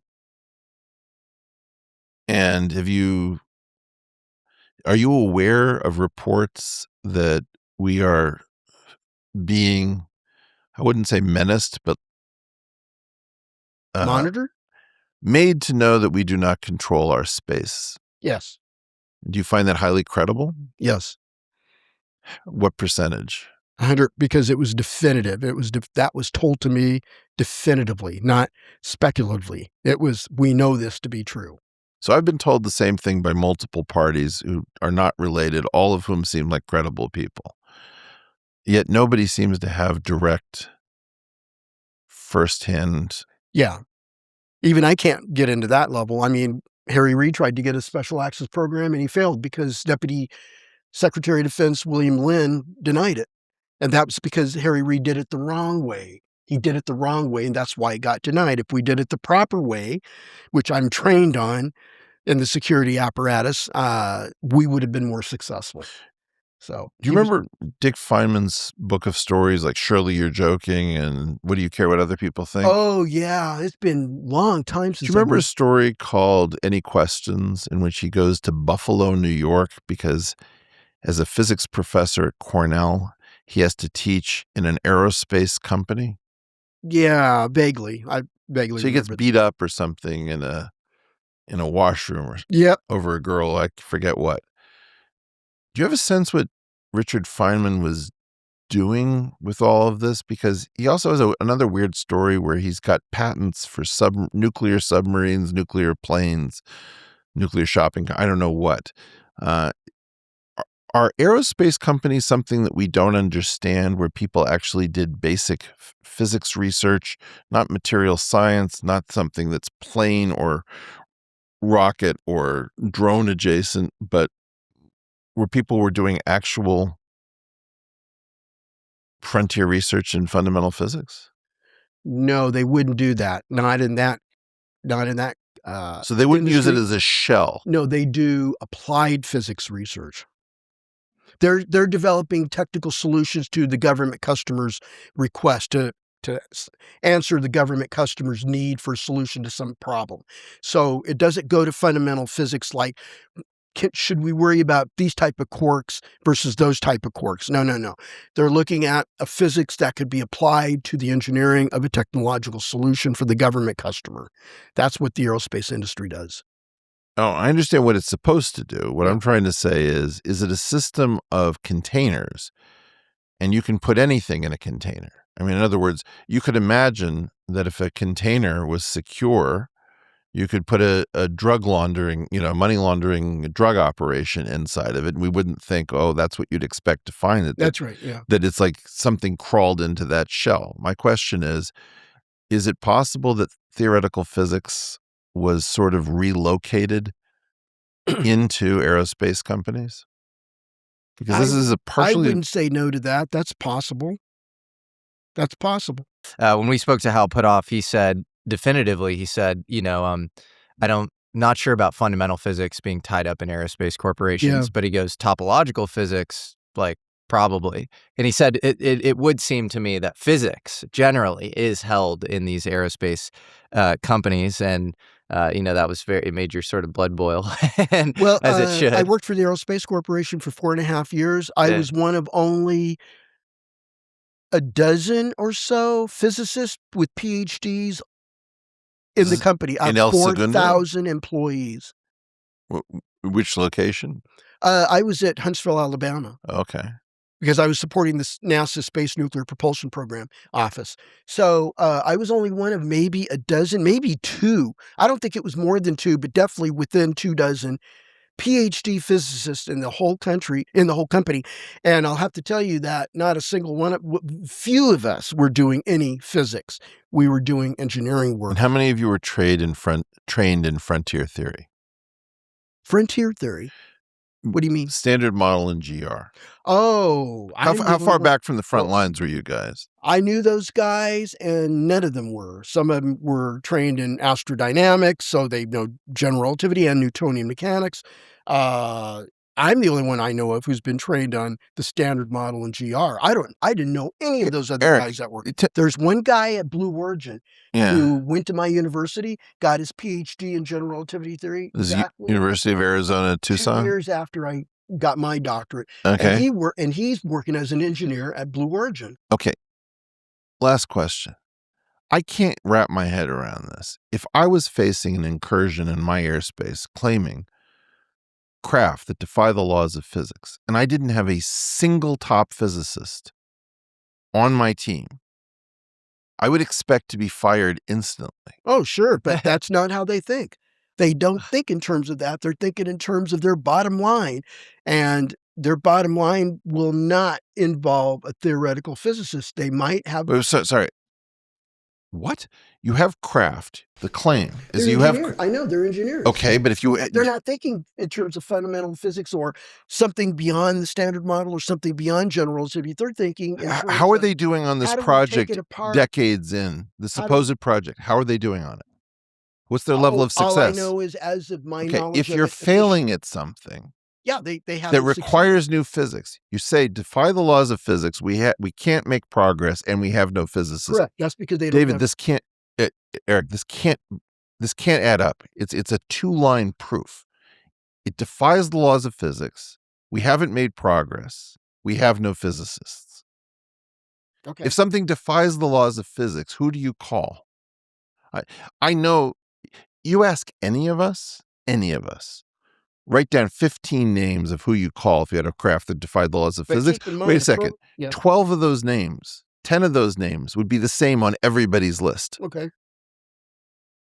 The final thing I would say is, if Hal Puthoff was telling us that some physics is held, even if it's just experimental physics, you have a bunch of people over the last 70 years, the foremost in my mind, Townsend Brown, and this Ning Lee at University of Alabama, Huntsville, saying that they're getting little weight reduction effects, gravitational shielding. And that's wrong. They didn't. They were incompetent. There is no weight reduction. So simultaneously, Hal's thing of there being... Look at the 2 chapters in my book on the Townsend Brown effect. But there's the lead electrostatic scientist from NASA at Cape Kennedy just left to start a private propellantless propulsion company, and he says it's derivative of Townsend Brown's effect. Those older papers and that older subject matter is probably valid for most of the point. It's unfair to say that it's not. However, without a theory back then to describe it, it was hard for them to miniaturize it, to optimize it, all of those things you want to do to make it a useful force. His name's Charles Bueller. Talking junk science. Even though he's the electrostatics, And then the physics chair, who is the lead of Ning Lee's department, left to join her company, Larry Smalling. Yeah, but she was wrong, and so was he. Okay. Okay, and they made off with $400,000 in Army Research Lab money and didn't produce a producible for it. They didn't deliver anything for that money. So the topological physics effects... Have you talked to Travis Taylor? He knew England. So the topological... Rotten terrible physicist. So the physics that are held in private aerospace, we just have to sort of guess at. Like there's no sense of what any of this stuff is, but they're also not putting any theoretical physicists, like Eric's colleagues, on any of this stuff. Like it just feels sort of. Here's the thing: the government is going to tell the aerospace company, this is hypothetical, but this is how it works according to my 2 industry sources. Okay, the government says, here's a craft. We want to know how it works. The industry contractors say, okay, and they think in terms of engineering. They're not going to do fundamental physics. They might have experimental physics. It's not out of the realm to have an experimental physicist working there, but they're not theoretical guys. So they'll have to know some theory, but they're mostly experimental. You've given no. Hang on. So they get the tasking that they've got to take apart a craft and they've got to figure out how it's made and how it's worked. That's how it works. That's it. That's the tasking. So that leaves out any need for a theoretical physicist. They don't know that they would agree that. Wait. That made absolutely zero sense. That's how they operate. No. You said but because of that, that's why they don't. No, you absolutely need a theoretical physicist if you're going to take apart a device. I don't disagree, but that's how they operate. That's what the program manager in the government says. So the program manager in the company is going to say, okay, here's our solution to that problem. So here's our bid. They get a sole source contract. No, there's no bid. It's a sole source contract. So they get the sole source contract and they've already laid out what the tasking is to be done on that contract. And the tasking that needs to be done is the engineering to take this thing apart piece by piece, reverse engineer it, put it back together again and try to figure out if they can make it work or not and understand how that happens. And that's all they do. They don't have tasking to hire a theoretical physicist to sit there and start thinking about the standard model, beyond the standard model, or anything. They don't go there. These are engineering companies. They're not universities. And they aren't even allowed to talk to universities about this because of the compartmentalization is horrible. Sorry, if an iPhone fell into the hands of a villager in some far-flung developing country, the odds of a cobbler or a carpenter figuring out how an iPhone worked is negligible. Exactly. Okay. Exactly. So the same thing is true on your engineering. I mean, look, the Manhattan Project was an engineering project. There was a deliverable. It was a device. But the argument had to have physicists for both projects. You're not giving me any understanding of why there were physicists in one and not the other. Wouldn't the same, even if you had a wrong, it just doesn't make sense, Eric. That's just what all the evidence comes down to, I should say. I haven't met I asked my senior VP, said, we didn't have any physicists. They had Bernie Heisch working in that company. He is a physicist. He's an astrophysicist. He was a Max Planck Institute fellow. He was a fellow of that company. And he did astrophysics work because that company built spacecraft for NASA. But an alternate hypothesis is that this is a dummy program masking something, and the last thing that you would want ever on such a program is a physicist, because the physicist is going to tear right through this thing and say, there is no Byfield-Brown effect here. Let me show you, or whatever. So my claim is that avoidance of physicists might be necessary to keep a dummy program going, just the way the presence of physicists was necessary to get a deliverable for Hiroshima and Nagasaki. Interesting. Okay. I just on another note, the 5 people I knew of at that one legacy company, 2 of whom I met with and dined with and one of whom I met with routinely through the AAWSAP and after. So the woman was a mathematician, but she worked as a chief of security. There we go. The other one was a material scientist. Okay, and that's a discipline in engineering. The other 3 were engineers. One of them was involved with the development of the F-117 fighter, and I don't know what the other guys' roles were, but they were all engineers. That's what they were described to me, and I said, no physicists. He said, no, not really. It's insane. both you guys, what do you hope for the next year or two of disclosure? I mean, I think it's clear that you think the brain dead way in which this is run without theoretical physicists I would should like change. I would like to meet adults on this project who are not grooved into thinking that we can just repeat things that never made any sense into the future as if they make sense. The idea that we are being visited by crafts that dominate our airspace, that we cannot understand, do not know their origin, that defy the laws of physics, and we avoid the one specialty that could help us at all costs, and that this makes sense to anyone, is a fairy tale that should not be. I think that a mentally retarded golden retriever should not repeat this fairy tale. Dr. Davis, what do you hope for over the next few years? Well, I'm actually what's the word? I don't want to say I'm looking for a negative term here, and it's I'm not enthusiastic. Well, it's not enthusiastic. That's not the word.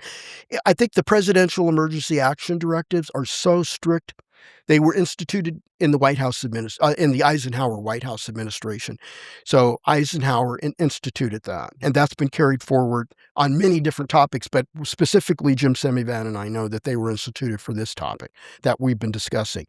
So I am not I guess that's the word I'm looking for. I'm not hopeful that there will be meaningful disclosure because of the presidential emergency action directives. And I'm also not hopeful because I don't think that this topic has risen to a level of urgency in the White House as the Epstein files have. And the retribution that Trump wants to execute against his political enemies, those are at the top. And he's got his economic agenda. He's got his foreign policy agenda, tariffs and all that. Disclosure of UAPs at this level, it's just not rising to the top. That's your prognosis, but your hope is that we get full transparency on Yeah, the issue outside I'm of hoping that national we get this. security I'm trade hoping secrets. that he and I could get the keys to the door with Hal, There you and go. we can walk in and we can talk to people and say, "Where the fuck are your physicists?" Yeah. And or we can say, "We're going to volunteer our time," or you can pay us to work for you.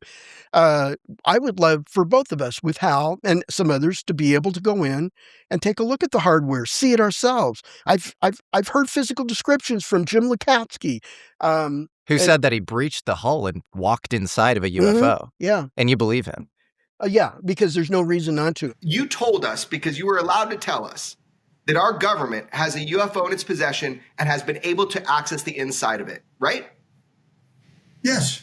I mean, when you work with people like that, we know that we're not trained to lie and make up bullshit just for the sake of lying and making up bullshit. No, we are people with clearances. We are responsible people. Jim Lacatski was a missiles engineer, I believe he was. And there are other missiles engineers I knew who worked at the DIA back in the 80s and 80s, 90s, and 2000s until they retired. So there's a lot of engineers in the DIA, not too many physicists that I ever ran across. So anyway, it'd be nice. But so my point is, Jim Lacatski wouldn't say that just to pull it out of the air and throw people off. He's telling you the truth. That was during his time. This is exactly the truth, and this is exactly what he experienced working at the DIA. At some point, I don't know whether this happened during the AAWSAP, because he certainly didn't tell us. All of us in the AAWSAP, Kelleher, Bigelow, Putoff, Valee, myself, we never heard this come from Lacatski before. Was this at Lockheed or when he stepped No, inside I don't the know craft? where it was. It's just that You don't know where he stepped inside the craft? he didn't say in his book. I don't know if you read the book or not.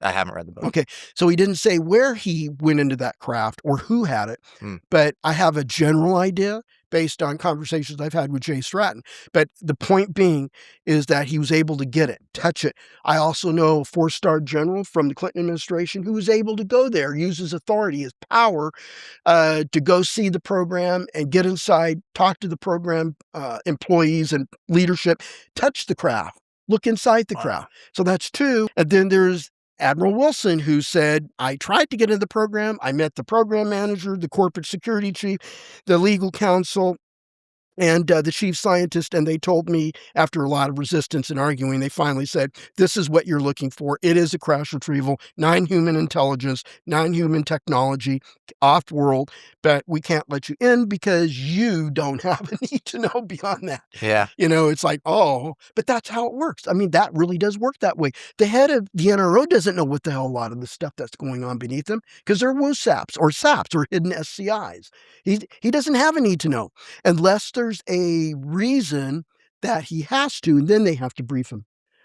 On that mind-blowing but also baffling note, and I'm glad we ended in a sort of a collegial way. We share mutual hope that we can bash down the doors of this program. And I love this guy's mind. I love the way he was going in the last hour or so. Yeah, this has really opened my mind a lot more, my eyes on some things I want to start looking at now. Thank you for that. Thanks, Doc. Thank you, sir. That was an interesting conversation, wasn't it? Yeah. What's your, I don't know, do you have kind of a gestalt sense coming away from that as far as an update, where you were before the conversation, where you are now?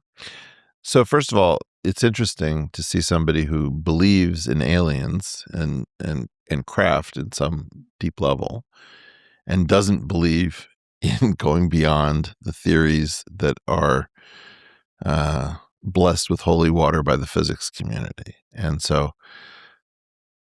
I take general relativity and standard model quite seriously, but he takes it almost as a constraint.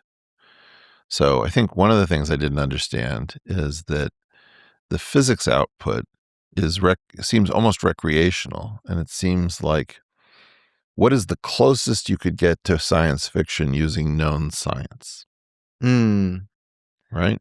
Yeah. And the idea is that it's all extremely implausible, vague scenario. Like, if we could come up with huge amounts of matter and energy, then we could do this Alcubierre space-time solution. Or, maybe we could engineer an Einstein-Rosen bridge. And like, again, I heard somebody say this thing about maybe the black hole information paradox is a key, that because it doesn't fully make sense, that's where the technology is, and you should use quantum gravity as a guide. Maybe you go into a black hole and you somehow get shot out some place at a speed that you couldn't imagine otherwise. Whatever these things are, this is garbage. I hate to say it that way, but it's not that maybe he's doing the best that you can do, assuming general relativity in the standard model, trying to reproduce something that clearly goes beyond it if it exists at all. Another thing is that I was sort of surprised that he wasn't nearly as read in at a primary level, so that he's able to talk, because he didn't actually make primary contact with this. Well, that's the thing we were just commenting on off camera, which is like this funny dynamic of everybody seems to be circling around this program and nobody seems to be in the program. It's a little like the Epstein list or something. Yeah. Which is not at all, we'll stop the analogy there. But it is this weird thing where it's like, no one's gone to the island, but like, or not me rather, but everybody else has or whatever. And these are, everybody's demonic or whatever. And in this case, it's this weird thing where everybody's this Mr. Smith Goes to Washington character who stumbled into this in this sort of hapless way. And they have no idea how the thing actually sort of functions and works. And that allows them to talk about it. Or even if there's a thing as described at all. I mean, I'm convinced that there's a thing and it has a boundary and it has some structure and there's some money in it, whatever.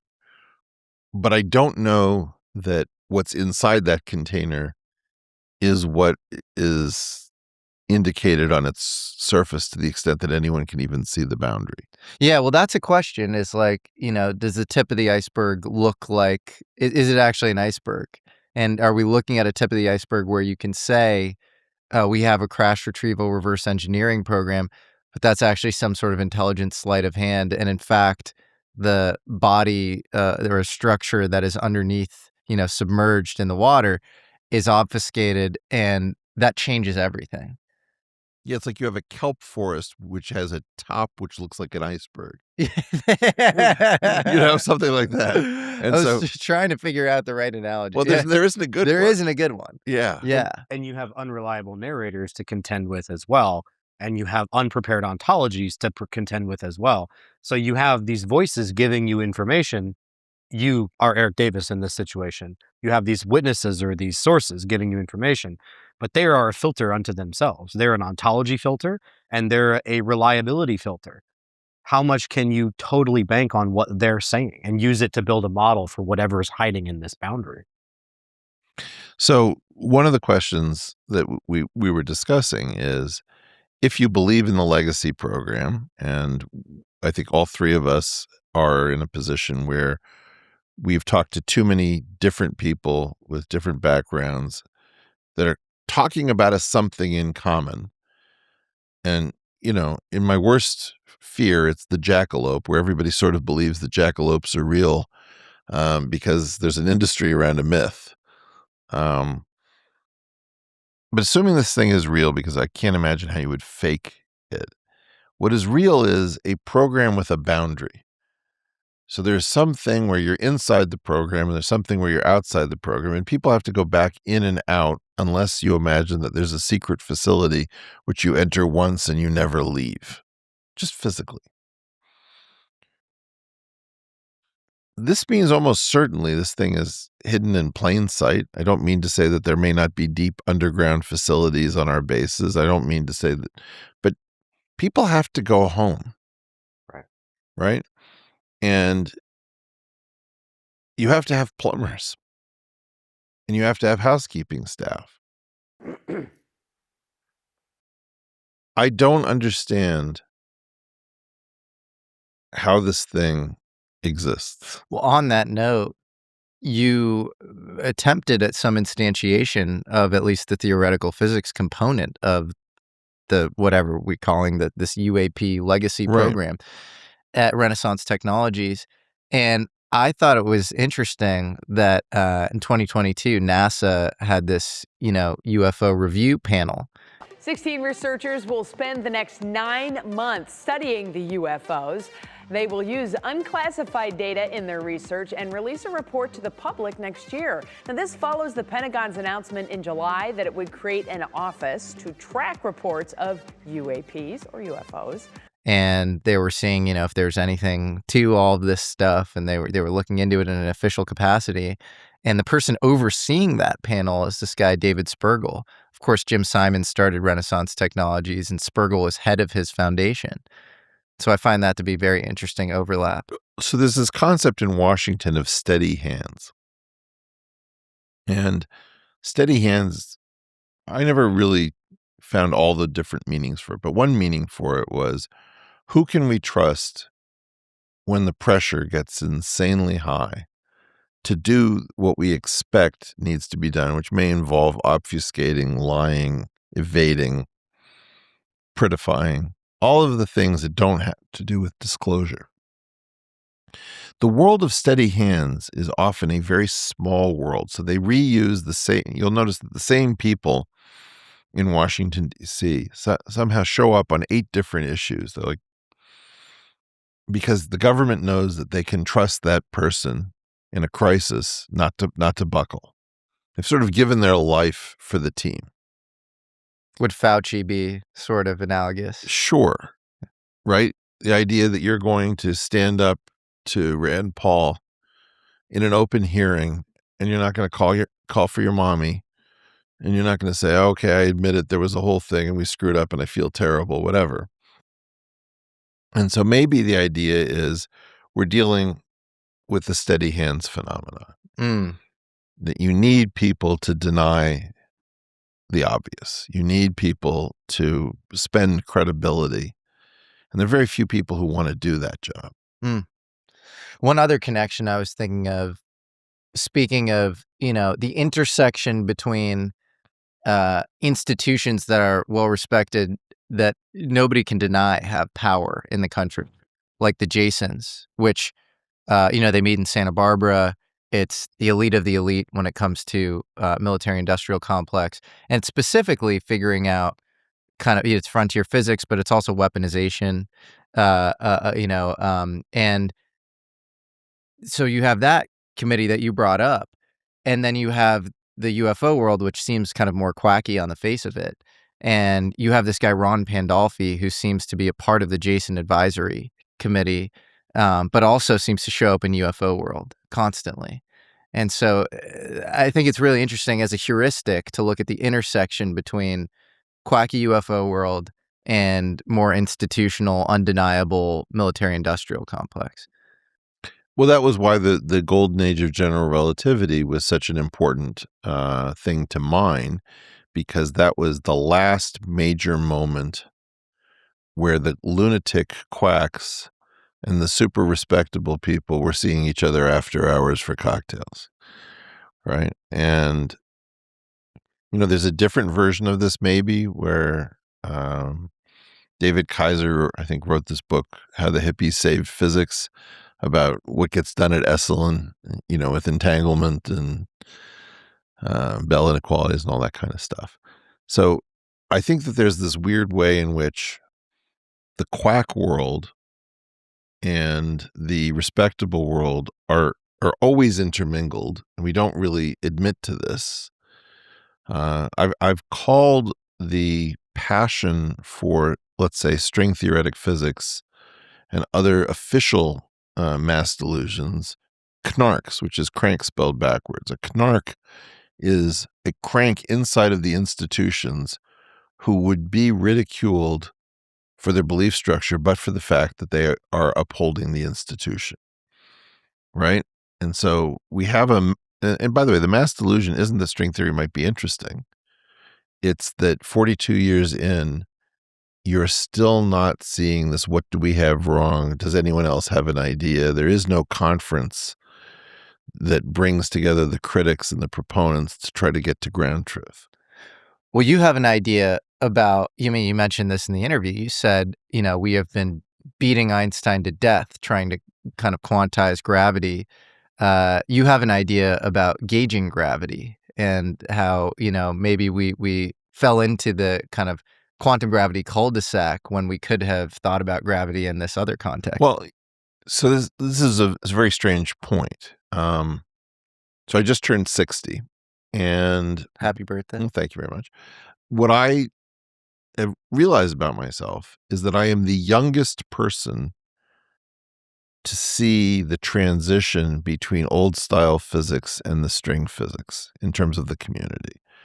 So I got to college in 1982. I started going to seminars essentially immediately, which was unusual. And I was 16 at the time. So that was my claim to saying that that's why I'm the youngest. Things change in 84. So there's really only 82, 83. And I happened by complete accident to be at the first lecture of Ed Witten on string theory at the University of Pennsylvania in 1983, which I didn't know until very recently that my memory actually is because I fell by accident into the beginning. They changed the entire culture of theoretical physics, and there's nothing they can do to hide it. If you go back to research articles before 1984, you see an entirely different culture of inquiry as to what are the problems of physics, what might we try to do to solve them. And quantum gravity was just thrust down everybody's throat as the holy grail from 1984 to 87. And by the time of 87, everybody had accepted this. So what you did is you retconned a story where nobody mentions the phrase quantum gravity until 1972. And you say, well, that's always been the holy grail ever since gravity in general relativity in 1915 and the quantum, let's say by 1928, when you have quantum electrodynamics, were both realized to have this kind of incompatibility. So if the incompatibility between the two is real, but it's not really quantum gravity, what is it? So what I said was, most people don't realize that due to work of Jim Simons and Cian Yang, which got written up as Wu Yang, as if Simons was Wu, we know that underneath the standard model is a classical geometric structure. And we don't talk about the classical differential geometric nature of the standard model. And that is the subject of the Wu-Yang dictionary. So that unearthing of a geometric origin for the particles and fields that are not gravity, but all of the quantum fields, is a very important clue. That geometry has a property, which is that it is gauged, which means that you can keep yourself from being fooled, that many different versions, that problem with the elephant with the blind men going around, and it's all one elephant. And the blind men aren't wandering around the elephant stupidly. They're just staying in one place. So a gauge orbit would be, let's get all of the information from all of these people and decide that it's one elephant and they're just looking at it from different perspectives. So it's kind of a unity of knowledge thing. General relativity can't be gauged. Now, there's a lie that says, well, that it's a type of gauge theory because there's a different kind of symmetry, which has nothing to do with gauging, called general coordinate invariance or diffeomorphism invariance. So we make up a story to pretend that Einstein's theory can be gauged, and it can't. And so now you have this weird question. Why did Ed Witten tell us that the incompatibility between this, the standard model and general relativity, was that one was fully quantum and the other never quite grew up, and that we had to grow up general relativity? So general relativity and the standard model have two separate attributes. Einstein could do two things that the standard model cannot. These things are called contraction, where you take two indices on either side of a separating barrier called a tensor product, and you get them to mate and pair off. So he contracted the Riemannian curvature to get the Ricci curvature. He contracted that to get scalar curvature. He spun the scalar curvature around 180 degrees, plugged it back into the formula, and got rid of this Weyl curvature. Whatever that operation was, that was the central idea of general relativity. There's no ability to take the full curvature tensors that occur in the standard model and break them up into components.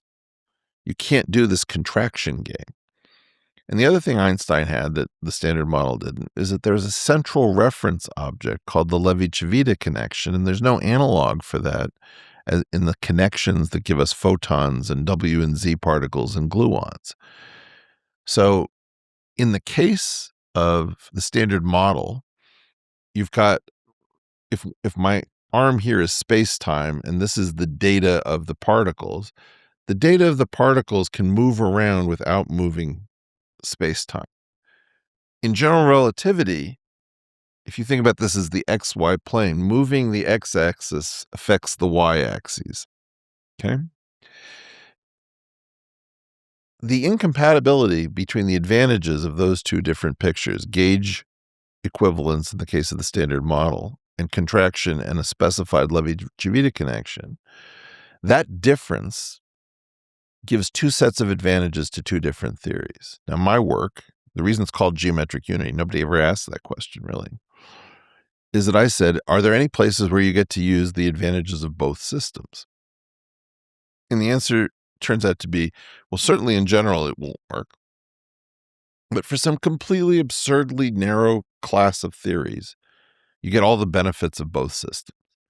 And then you check the particle table of the standard model, and you're exactly in that freak class. So, like, how can you not devote your life to that fact? I just don't even understand it. So that thing is having to do with the fact that we didn't gauge gravity properly. And there's old work about this with Einstein and Cartan, with McDowell and Mansouri, with a bunch of other people who've had versions of this idea. But it all got blown away by quantum gravity. Do you think that was by design or emergent? It sounds insane to say by design, but let me give you something that is insane, although modern people won't see it as such. It is insane to spend 42 years under the spell of a group of people you call leaders who've stagnated a field. In general, you have to ask the question, why is no one allowed to say, what is going on with David Gross, Lenny Susskind, Edward Witten, Andy Strominger? why are these people still our leading physicists? I mean, this program failed. It's not the first failed program. We had a program associated with Reggie called the Reggie calculus that was supposed to do great things and didn't work. There was a guy named Jeff Chu who had a bootstrap program and the S matrix thing that didn't work. We've had lots of ideas that don't work, and it's part of the game. And it's not a question of these are bad people, but they failed scientifically. We can't say that. We can't say that we are slavishly devoted to making sure that we don't offend our leaders and we're going to insult everyone else. And literally, we're just going to professionally insult everyone who's been saying for 42 years, this is not sensible. You saw what happened with Eric. I sort of had to say, none of these ideas are remotely plausible that you're exploring. It wasn't personal. It wasn't mean. He sort of said, yeah, I know that now. But you can kind of tell at the beginning, none of this is going to work. And so both in string theory and in what he's doing, which is accepting that craft exist and are retrieved and can do miraculous things, and the constraints are he takes for himself, I'm not going to challenge the standard model or general relativity. What's the closest I can get to science fiction from known science fact? And the answer is you're a million miles away, buddy. You're not in the right zip code. Is your sense that there is a vital core that does have either geometric unity or some frameworks that are closer to ontological truth than general relativity and quantum field theory? You can't ask me, because my feeling is I wouldn't have spent the same 42 years on geometric unity if I wasn't pretty confident that this is right. Okay, so then the question would be, do you think that somebody else or some other entity on the inside of all of this? Because what's interesting is you have a similar thing going on in UFO world as what seemed to go on with Epstein, where you have this bizarre telephone game of terms being you have, like, in UFO world, it's like extended electrodynamics and all these like weird frameworks that nobody knows how to define. And then you read those Epstein emails and he's like, boost your physics. He's like, time is actually just a function of the vibration of cesium atoms. And he's infiltrating the math department at Harvard and somehow has a lot of sway with these people and is speaking like a person who was maybe told some real stuff. Well, this is the thing. It's very hard to convey because particularly academics and PhDs don't want to be conned, like, at all costs. My feeling is this is an extremely dumb way to go through life. You're going to be conned for sure. Try to figure out who's saying something interesting by listening. And in my estimation, Epstein was saying interesting things to me that didn't originate from his mind. It's like they've hired an actor to play a hedge fund manager. I only met him once. It was probably for about an hour or so. But he was an absolutely terrifying person to encounter. It would be surprising to me if I was alone, in that I immediately had the suspicion that I was looking at somebody who had been constructed rather than something that had organically arisen within the financial community. It was like somebody who'd learned a phrase in a foreign language and he was repeating it as best he could. Like, I don't think people really have a clear idea of how crazy that interview he gives to Bannon or the media training he was doing. He gets like 8 things wrong in a row, and people say, well, Eric, you were wrong. He clearly is a much better spoken, much more informed person. So he founded the Santa Fe Institute in 1990 to 93 when it was founded in 1984 by other people. So bizarre. Or this was around the time that Murray Gell-Mann was naming quarks from a poem when quarks were named many years earlier. Says he was a good Wall Street trader because he had calculators. We had Texas Instruments back then. So this is what I saw with like Bob Lazar, Eric latched onto the fact that Lazar is lying. Okay, so fine, he's lying. It doesn't mean it's uninteresting.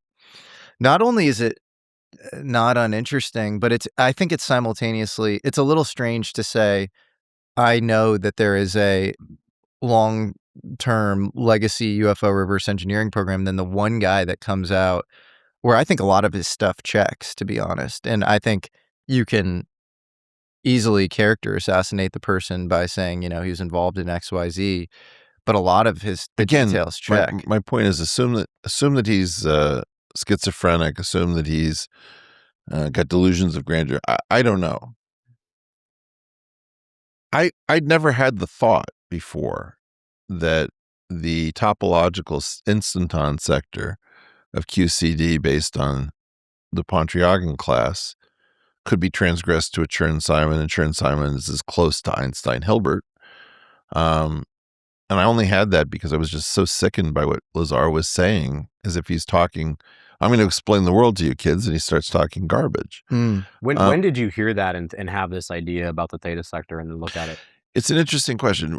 Joe Rogan, who's a friend, wanted me to sit down with Bob Lazar. And, I sat down with Terrence Howard, and I have a great deal of fun with Terrence, and Terrence and I get on, although sometimes he threatens me, and I hate that. But Terrence, I was praiseworthy in the one or two areas where Terrence was doing something really new. And in general, I had to pour cold water on most everything else he said. And, that's the price of being taken seriously by somebody like me. And in the case of Bob Lazar, Joe once said, let's sit down. Now, I wouldn't have done the Terrence episode if I didn't have something to say, which is positive, which is Terrence found one remarkable thing, at least. He just did. So with one remarkable thing, I'm willing to do it. Otherwise, it's a character assassination. I did not want to sit down with Bob Lazar and do a character assassination. Just characterologically, I don't like going after human beings. I go after institutions. Well, he would say he would say these are frameworks that were given to him. No, but he said that he was at MIT, let's say, the physics department. Right. So immediately, the problem is that whenever you get to real academic physics, the world shrinks to a tiny number of people. And I don't think that the outside world either appreciates one of two things about frontier physics. One, it's a tiny world because it's so difficult. And two, how vertical it is in terms of human ability. Did he say he was in the physics department, though? I don't think so. I think Joe told me. There's a statement somewhere where he said he had physics at MIT and Caltech. Going back to the early 90s, that was part of the early. I think it was just MIT, but I think my read on it is that MIT is University Affiliated Research Center, UARC, and they do spooky shit. And Draper, for example, in Lincoln Labs, right? MIT Lincoln Labs, are different sorts of entities. Exactly. So the issue is, are you at MIT, or are you really at Draper or Lincoln? Yeah. If you're talking to somebody from MIT and Lincoln Labs, you're not talking to MIT faculty. I don't know, but my sense is he was put there to work on something defense related. Again. So more guys, functional, not high level theoretical, but. So you're asking me the question, how did I come to think about this thing from Bob Lazar? Yeah, when did Gravity start sounding like? In order for me to sit down with Bob Lazar, according to my own rules for I don't hunt human beings in general unless they hunt me, or unless there's no other option. I hunt institutions that are failing. I don't hunt people. I don't like the ethos. So in order for me to come on with Bob Lazar, I would have to find one thing credible in what he's saying. So I went over it and I tried to say, is there any way of making this make sense? And originally I couldn't do it. I couldn't figure out this gravity wave A, gravity wave B, because he and I would get into it and it would be a very short, brutal, it would be Askren versus Masvidal. I don't want to do that. And then I found that, and that was the thing that was going to allow me to sit down with Bob Lazar. Is you could be saying something. Problem is, I don't think he'd be able to hang with. Okay, but it's a formal possibility. Yeah. I also don't think he would try as an author of the material. To your point, he would convey these are frameworks provided to me elsewhere. He wouldn't try to take technical ownership of gravity A and gravity B. Well, the other thing is that I would say that even mathematicians and physicists really get this wrong. And the person who didn't get it wrong, bizarrely, was Jeff Epstein, which means that he's talking to somebody. In general, we do a bad job of counting the degree of a differential equation. So if differential equations are how we tell how the world develops, the standard way of figuring out the degree of a differential equation is saying, take the fields that are in it and count the maximal number of derivatives that are taken of those fields before you get to the equations. And that would say that the Einstein field equations are second order and the Maxwell's equations are second order. There's a different thing you can do, which is you can say, okay, in fundamental force law, first spot the curvature tensor, and then tell me how many derivatives I take of the curvature tensor. In that case, those are no longer the same. Einstein's theory would be zeroth order in that way of writing it, and Yang-Mills theory would be first order, because you take one degree in one differential in Yang-Mills theory, you take zero differential, you just do linear algebra to the curvature tensor in general relativity. So I don't think most people realize the extent to which the Chern-Simons and Einstein-Hilbert are basically playing very similar roles in the two theories. One of them is Riemannian, one of them is Erasmanian. And the key features, they're both zeroth order in the curvature when you take the Euler-Lagrange equation, which is very hard to do. That thing, that property, means that there's a very strong tie, which is more broadly accepted, between Chern-Simons, which currently lives only in dimension 3 in its most strict sense, and Einstein-Hilbert, which can live in any dimension. So, look, there's a hope. I just don't think that most people think about geometric physics in this way. Well, interesting connection. Chern-Simons is named after who and who? S.S. Chern and Jim Simons. And that takes us back possibly to Renaissance technologies, what has the largest concentration of differential geometers in the U.S.? Well, look, I more or less accused Jim Simons of this shortly before he died. And I told him, I mean, it was very collegial and very positive, but I said, you do realize that you have the closest Lagrangian to Einstein-Hilbert. We don't usually talk about Simons versus Einstein. What did he say? Well, then we have this completely bizarre interchange. So he wants me to tell him more. So I explain that essentially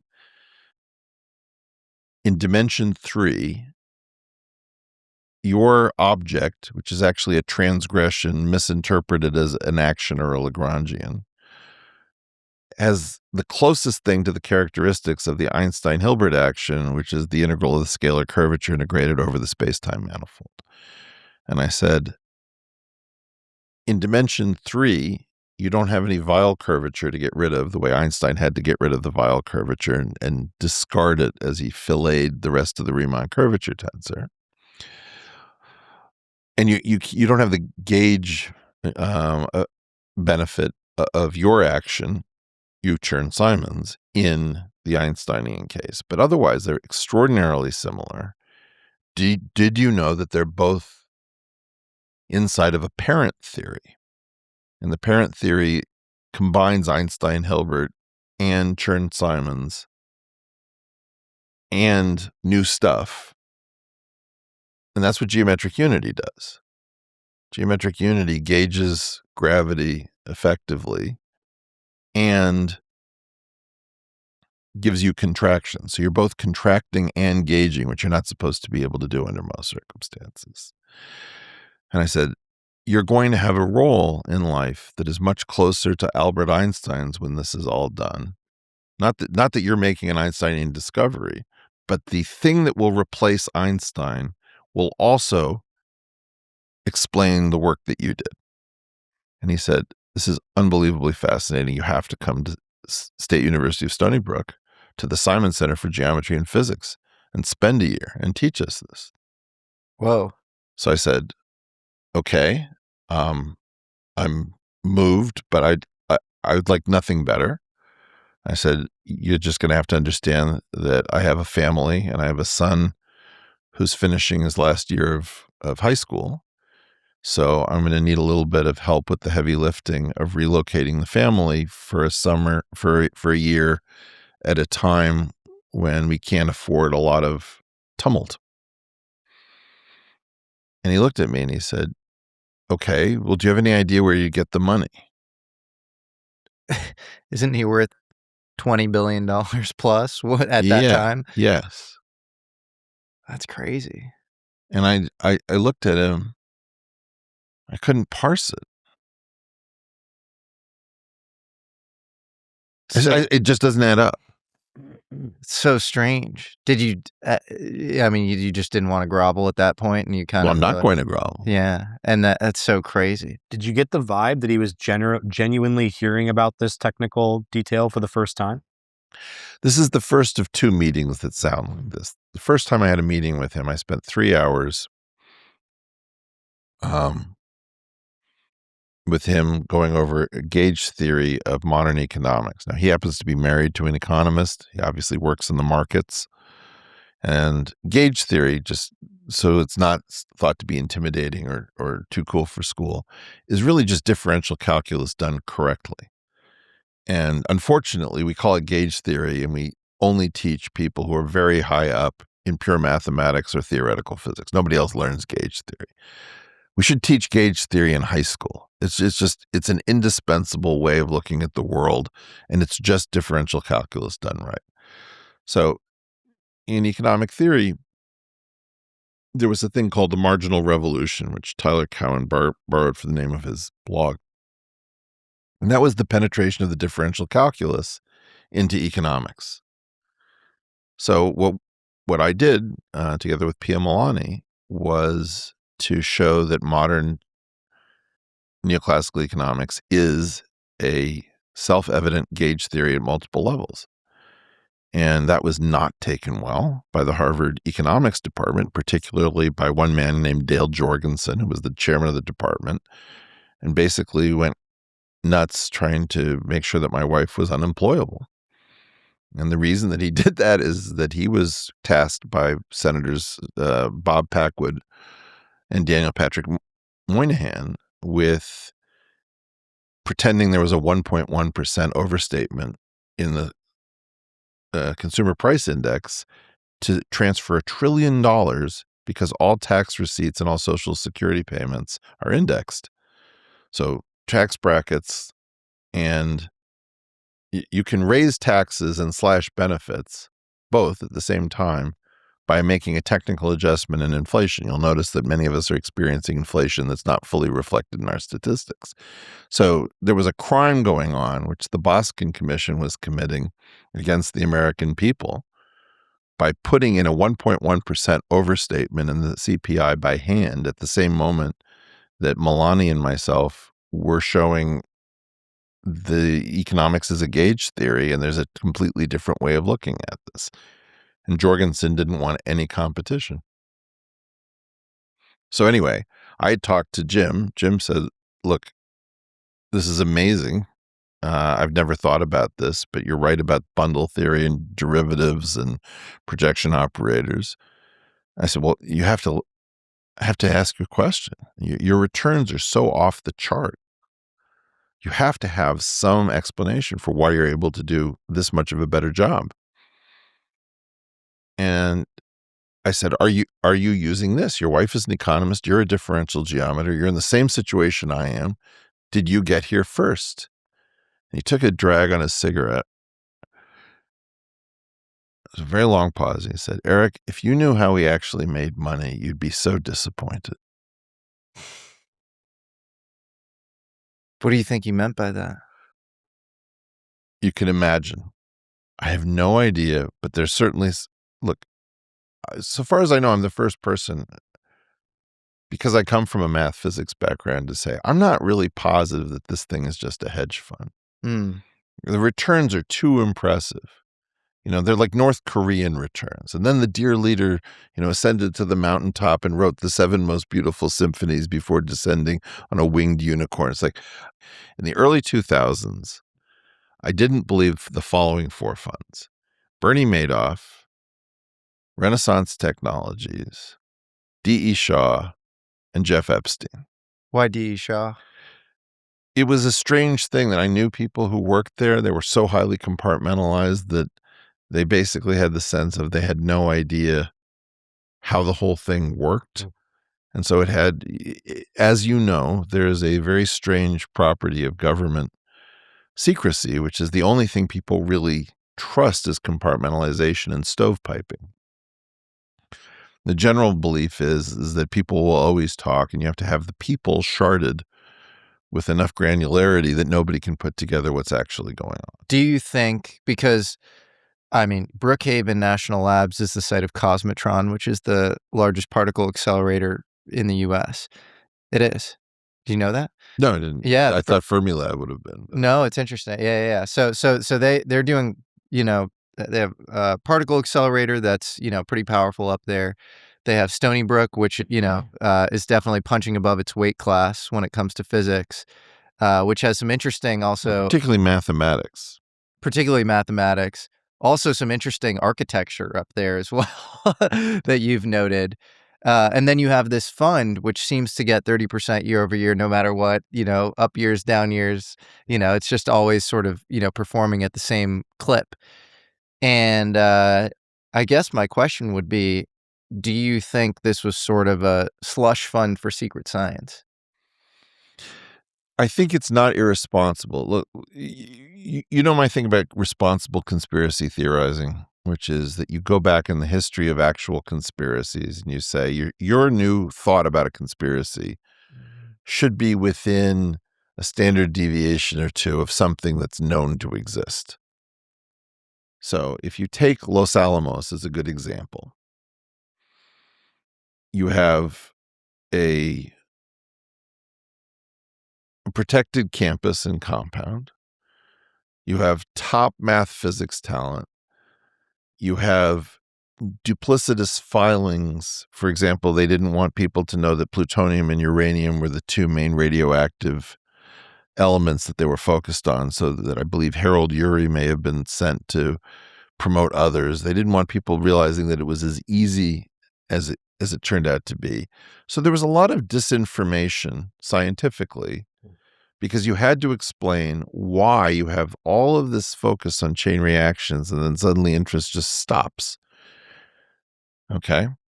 So my claim is that if you believe that Los Alamos exists, and if you believe that the RAD lab exists, the radiation laboratory at MIT, and you believe a bunch of these things, it is not hard. Oh, and then you believe like dummy companies and shell companies like Southern Air Transport or Air America,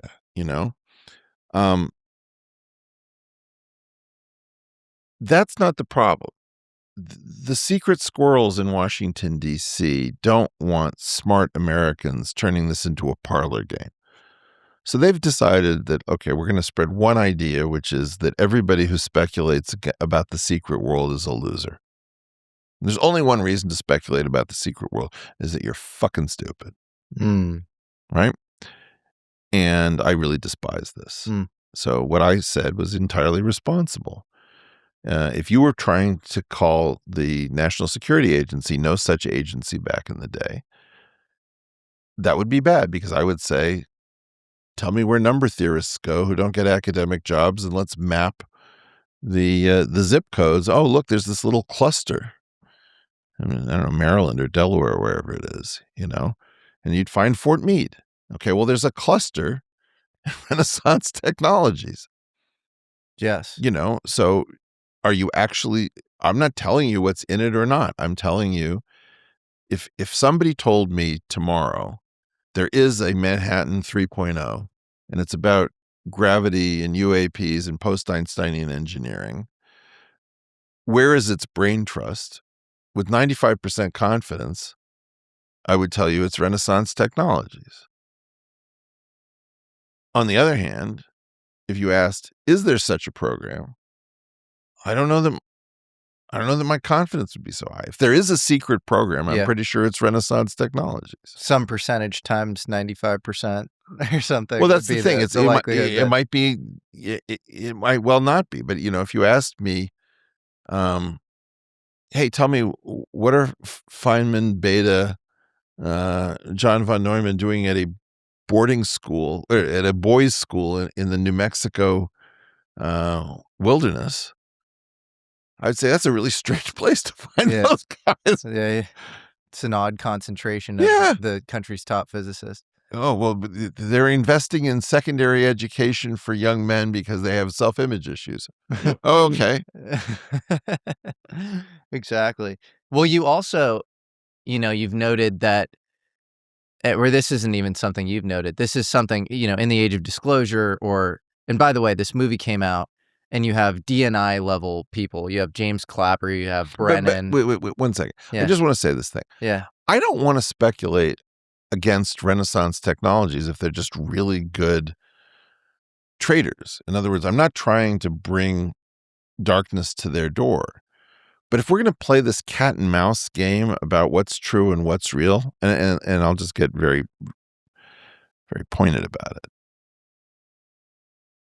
Do not mess with your expert class. Right? The current strategy of dealing with the expert class who's not read in to whatever this is to just pretend that we're all incapable thinkers. That we've got some personal problem that we're working at. I want to terminate that program with extreme prejudice. You do not go after your expert class because you were dumb enough not to read them in, and then they figured out something of what you were doing. Yeah, I don't know the specifics, but I'm not stupid. Well, the other issue with the way things have gone, if we take Eric Davis at face value on there being no physicists in this vital secret core program. How did you react to that, Jesse? Let me turn it around.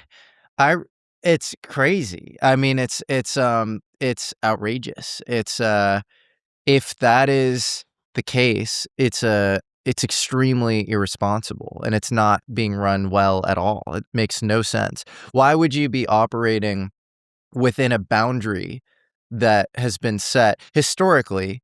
You have, every century or 2 centuries, you have an overturning of our physical model of reality. And if you're telling me that you were getting slag, discs, whatever it is, material that you were saying, with 100% confidence is not ours because it's been atomically bonded or has isotope ratios with heavy elements or any of the stuff that we're hearing before Congress, a lot of these guys saying. And then you were saying, but we're operating within the bounds of the constraints that we've set on ourselves in this century. No make de senso. It makes no sense. It's absurd. I'm following my contract. It's like, this is nonsense. No. And everybody repeats this as if they're, I mean, it's like if you gave the excuse, well, no, because it's Wednesday every week. And everybody said that. You sort of get a nerd to it, but then you realize, yes, there's a Wednesday of every week. That had nothing to do with anything. You have to be highly disagreeable to basically say, Eric, what you just said, no offense, makes no sense at all. And what's so weird about it is I'm cynical. I think national security runs the day on all this stuff. And so once something makes sense from a national security standpoint, it just happens. Yeah. And so if this were this grave national security issue where you think you might be able to do anything with any of this material, obviously you'd put your best and brightest on it. Obviously the stovepiping of it would be an immediate, urgent issue that you would figure out. Or you'd put the best and the brightest on top of the stovepipe system, which is what we did at Los Alamos. The white badges. Look, man, we have cowboys still. Start facing physics. Yeah. You're castrating the people who can do this work. Well, that's the other, thing, which I think is even worse than the program being dysfunctional, is you have this narrative of, in UFO world, of, restricted data and all of this stuff getting relegated to, your Lockheeds and Northrops and aerospace contractors, because if they retrieve a thing, it's born secret under the Atomic Energy Act of 1954. And this is, it's sort of DOE jurisdiction, right? Then you end up with, 1980s, 1990s world where, not only is that whatever program is going on there seems to be sort of inert and neutered and not particularly impressive, all the stuff we're talking about right now. But you end up in a world where DOE security is so lax that Epstein can move to Zorro Ranch but nobody with the explicit intent of being near retired Los Alamos physicists so he can gain You saw that knowledge? clip I broke out. It's I insane. broke it out for a reason. Nobody around me.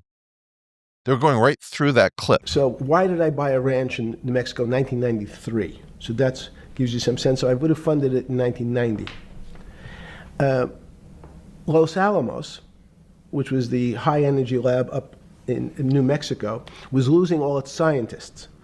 And Los Alamos, it was where Oppenheimer and where a lot of the nuclear weapons program, the bomb. That's where the Manhattan Project. Manhattan Project was as Los Alamos, and you bought your property out in New Mexico to be near that? Yes, because the scientists were going to be, they cut the funding for high energy physics. Look, I'm just going to be more forthcoming. I have had a thankless job of saying the string theorists are horrible, get them more money.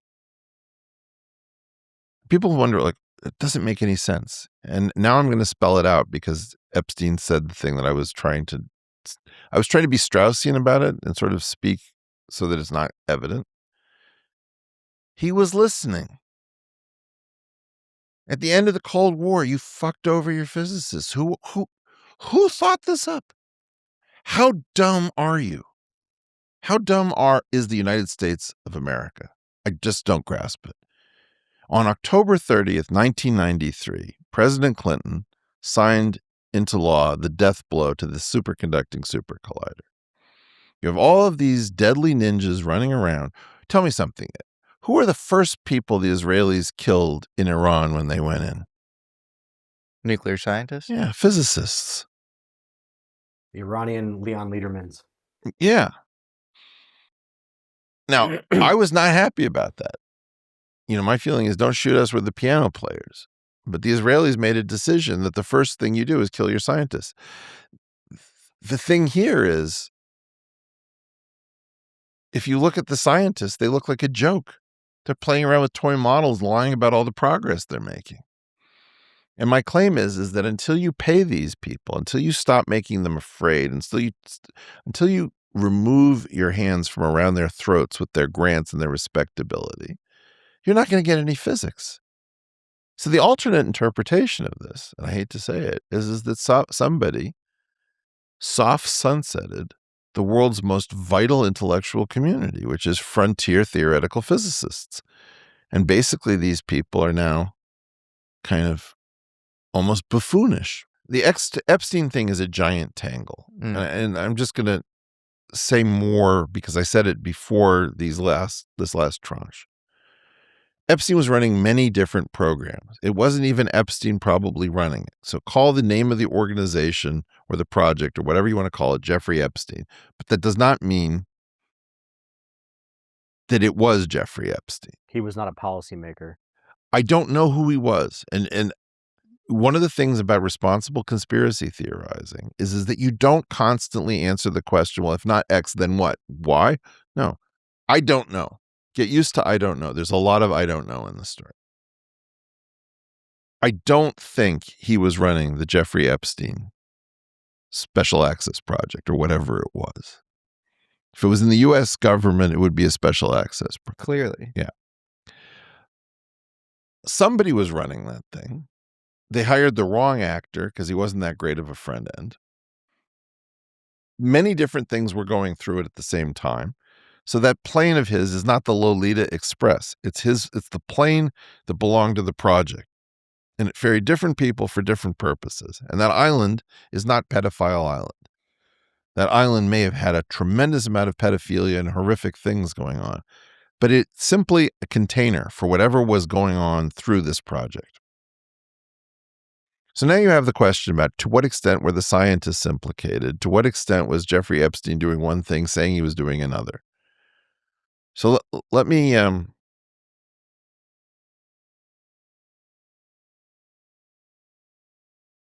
the Department of Energy has counterintelligence assets and directives. You're not supposed to let a super rich guy with no ostensible means of achieving his fortune buy an enormous ranch a stone's throw from Los Alamos with the intention of talking to high energy and weapons physicists at the end of the Cold War as they lose their funding. Who blew this? And who blew the fact that in the entire released information, this is the first thing I found, you know? I was looking for this, which is the guy set up listening posts. He had another listening post called One Brattle Square. Where was that? It's in Cambridge, Massachusetts, 02138. So let me explain. Let me spell this out for the kids at home.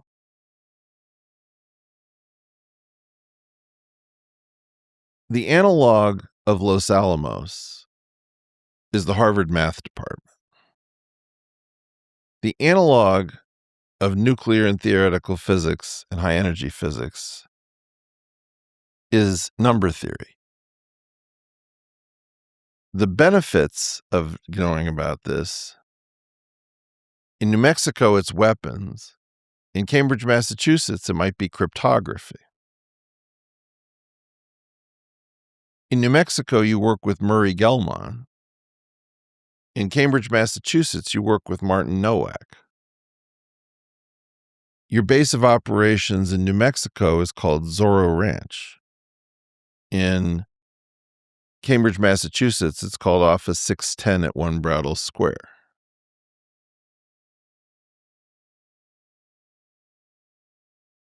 I have no idea what we just did. But whoever is supposed to be smart enough to protect our crown jewels has to recognize that just because the thinking is that he was going to make a baby manufacturing facility at Zorro Ranch and that he was doing evolutionary dynamics at Harvard, I see no reason to think that those aren't cover stories. Well, what you just articulated, I think only a specific milieu of people could even strategize for, like, clearly Epstein himself wasn't making that calculation. No. Listen to what Bannon asked Epstein.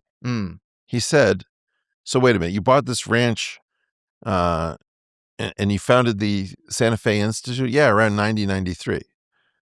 Okay, who founded the Santa Fe Institute? Not Jeffrey Epstein. What year was it founded? 1984? Then he says Murray Gell-Mann, at the time that Jeffrey Epstein founded the Santa Fe Institute, funded, I'm not sure. He did give money, but he's not behind the Santa Fe Institute. He says Murray Gell-Mann was working out the word for quarks around then. Quarks were named much, much earlier. He has no idea what he's talking about. Right, so there's some telephone game at play. Yeah, and then he says, quarks had they had color, they had flavor, they had a charm. He says, nobody knows what these things mean. Okay, yes, SU3 flavor was a failed scheme for lumping the up, down, and strange quarks into a multiplet in complex three-dimensional space. Charm and strange are the names of second-generation quarks. QCD, we very well understand what a lot of it means because, in part, it has this property of asymptotic freedom, so that it becomes a free theory. It's the only theory we have that's physical that extrapolates all the way to the Planck level. This guy had no idea what he's talking about. He didn't have an idea what he was talking about in currency trading. So, and yet he knew to infiltrate Harvard's math department. Or somebody did. That's what I'm saying. Yeah. somebody behind him knew that clearly, because what you just articulated about particle theory and number theory and those two But places nobody's being thinking number theory because the emphasis is on the program on evolutionary dynamics. Martin Nowak doesn't know anything about number theory. My claim is that who started the program in evolutionary dynamics? There's a different guy named Dick Gross, who's a number theorist. And Harvard references an imaginative proposal by Benedict Gross and Jeffrey Epstein. Oh, so his initial contact was a number theorist. How interesting. So strange. And then he's funding Joy Ito and this, Bitcoin initiative. Well, that's about crypto. I'm just saying, look, I don't know what happened, but I hate saying it this way.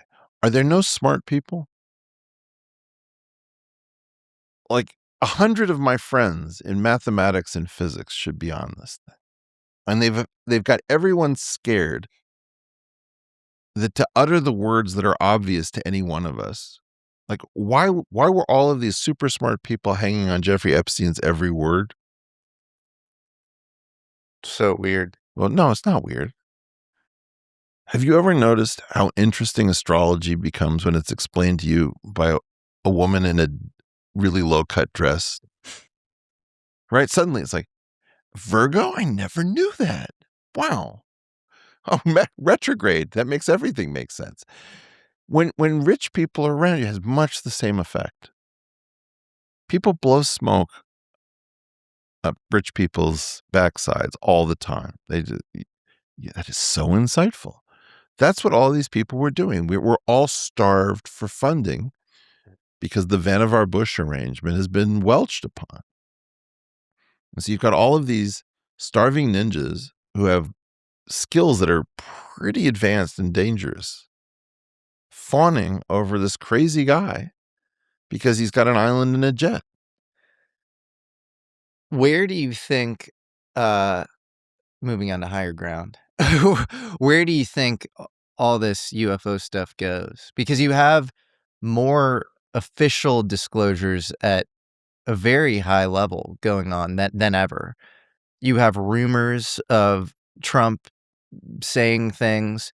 You hear smatterings of people, at least peripheral to the admin, pretty interested in the issue. Donald Trump Jr. interviewed Ross Coulthart last year, who's a UFO investigator journalist. Do you remember how Trump wanted to get to the bottom of the Epstein files? Yep. You could forgive me for wondering what happened to that zeal. Do you think the same thing will apply to secret physics? This is what people UFOs? Don't understand about Washington, D.C.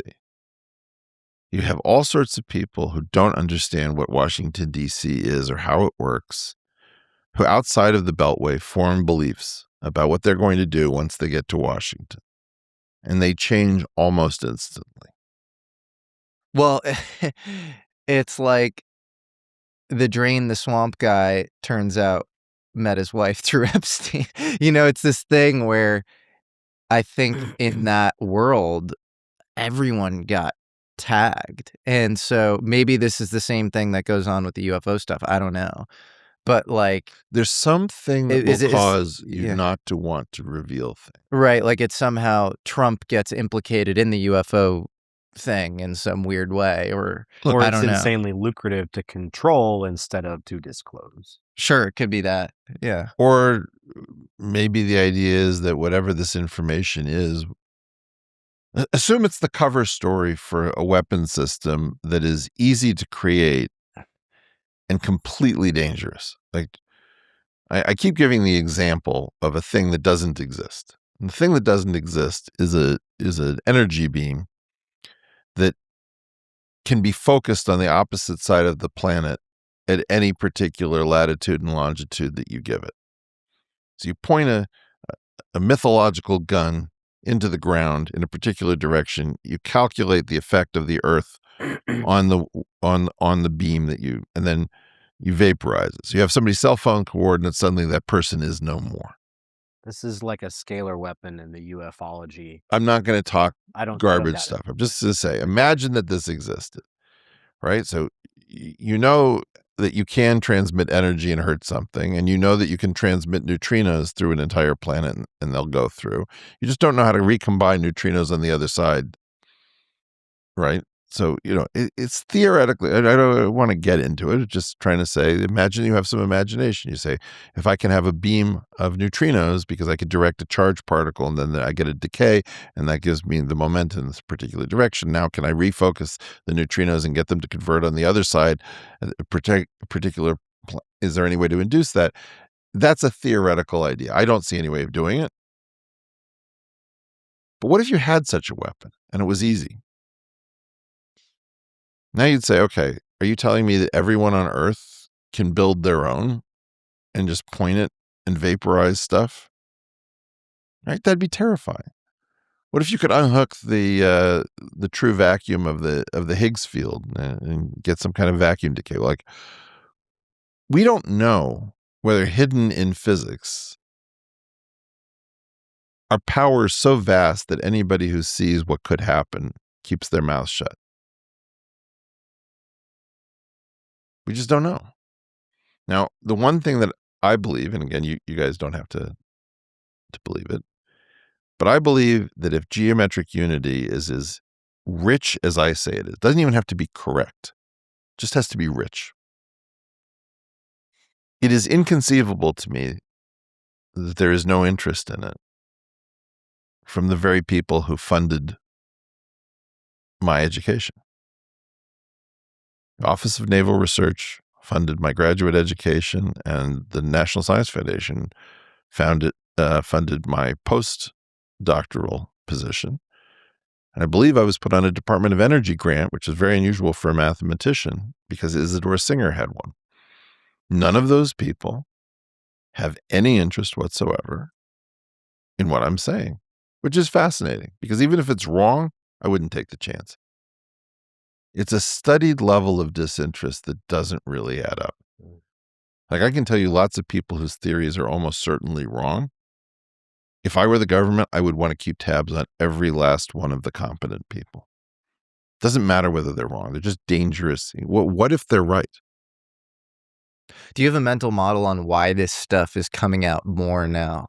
Post 2017, this New York Times article. Well, things are breaking. There was a regime that is breaking. Like, I was thinking about posting an interview between Brian Greene and Ed Witten that was done recently without editorial, just to indicate how crazy the level of string theorist madness is, because it's, this phrase in Latin, res ipsa loquitur, the thing speaks for itself. I don't have to throw potshots at it. The claim that, string theory is about to figure it all out is a joke in and of itself. So imagine that was the cock blocking mechanism to keep people from doing, dangerous physics work, as per Andreessen and Horowitz. It's expiring.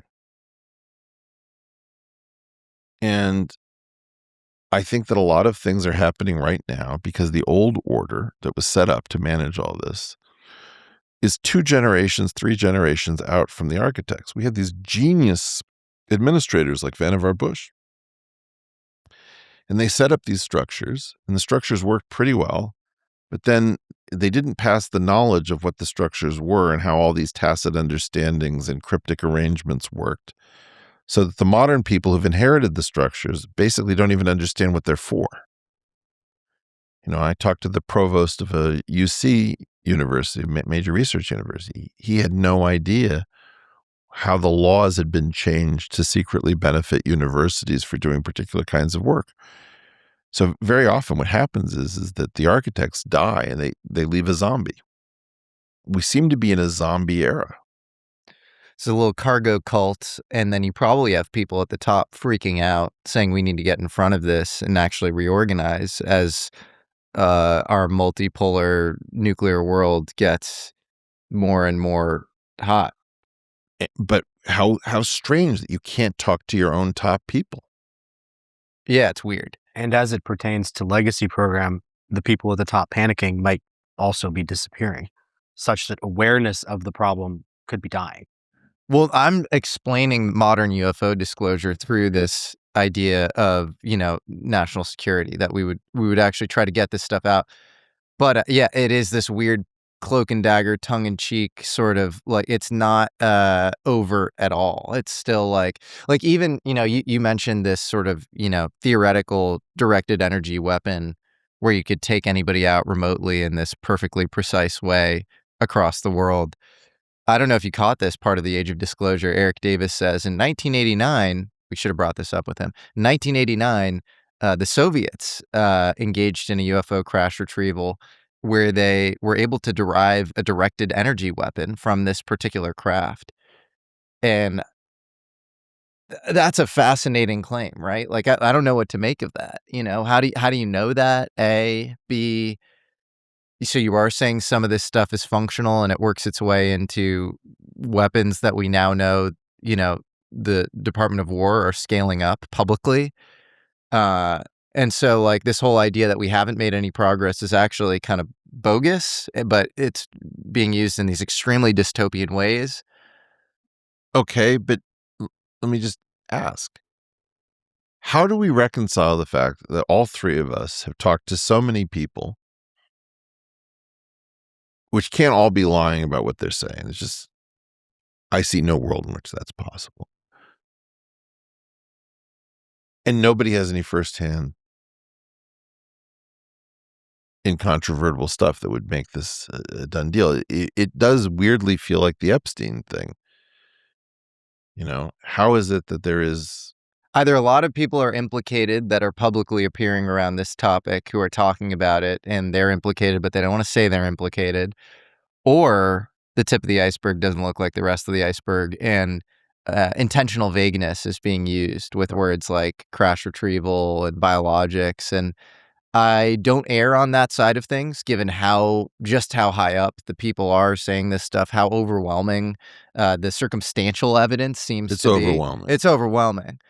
But you have to think probabilistically. And I always try to, put a healthy check on people who are hardcore in UFO world, who are sure about discrete, org charts in the reverse engineering program. Like, how can you be sure of anything? I think you have to think probabilistically about all this stuff. This is not the most imaginative solution, but another alternative to reconcile that fact is that some of them are lying, and they are firsthand. Well, that's what I was just saying. Yeah. Because that's the red line, maybe. I think Should there we try might telling be stories that are like more than one about what could be going on, so that we don't. Yeah, let's do it. So that we don't get committed to one. Yeah, excellent idea. So, I think the taking everything at face value story is that there is this decades-long UFO crash retrieval and reverse engineering program. It probably existed prior to 1933, but it became formally instantiated in the 33 Magenta crash in Italy. This is all hypothetical.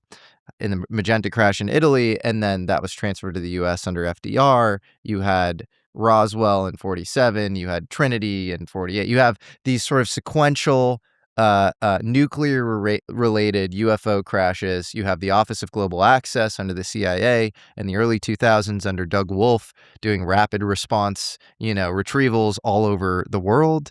And this kind of convoluted org chart structure where the Lockheeds and Northrops are the tip of the, kind of the fingertips, and, CIA, science and technology, and DOE and DOD are kind of at the top. And so you could have that entire narrative and just take that at face value. I think another possibility would be something like aerial phenomena show up around nuclear weapons and energy grids. And that is this clear pattern. It's global. It's ubiquitous. It exists in the U.S., but it also exists totally outside the U.S. Those aerial phenomena also seem to be provoked by weird high-energy physics experiments. So lasers, high-energy lasers, high-voltage experimentation, particle accelerators, things of that nature seem to attract this weird aerial phenomena. We don't really know what the aerial phenomena is. We actually have some prosaic, human terrestrial physics breakthroughs that have led to novel propulsion modalities from some of these kind of, topological physics anomalies that we figured out mid-century. And we actually do have propulsion based on them. So we have, real craft that seem like they fly like UFOs, but we're running this tech protection thing by intentionally conflating this aerial phenomena that is very, bizarre and worthy of scientific inquiry, but we just don't understand. We are conflating that with just this, kind of more exotic black, not reverse engineering program, but craft program that is human craft. So that would be number 2. And then number 3 is like Mick West territory or something where it's like, there is no aerial phenomena around nuclear sites. There are no anomalies there. All of the topological physics, Byfield Brown, Ning Lee stuff is all BS.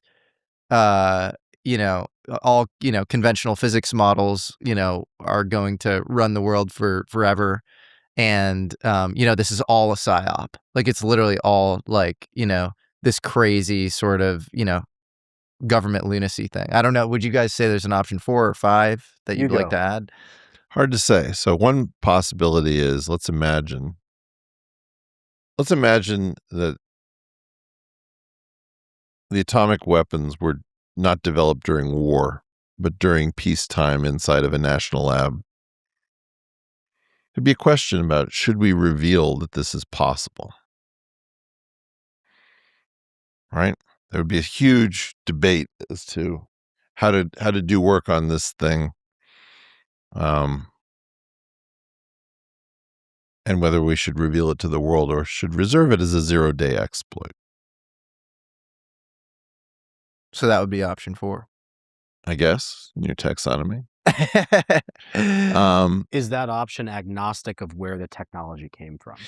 Well, so imagine, for example, that the government figured out something in physics that isn't the whole thing, but it's powerful enough to do 1 or 2 things that haven't been done before, and we wanted that in reserve. You can imagine that the entire system would say, would you please stop digging? We want to keep the 0-day exploit. It's a matter of national security. Don't make us reveal this. That thing, though, would need to be neatly adjacent to UFO crash retrievals. They would need to intersect. I don't want to talk about optically. crash retrievals until I've been to one. But you know what I'm saying? No, I don't know what a crash retrieval is.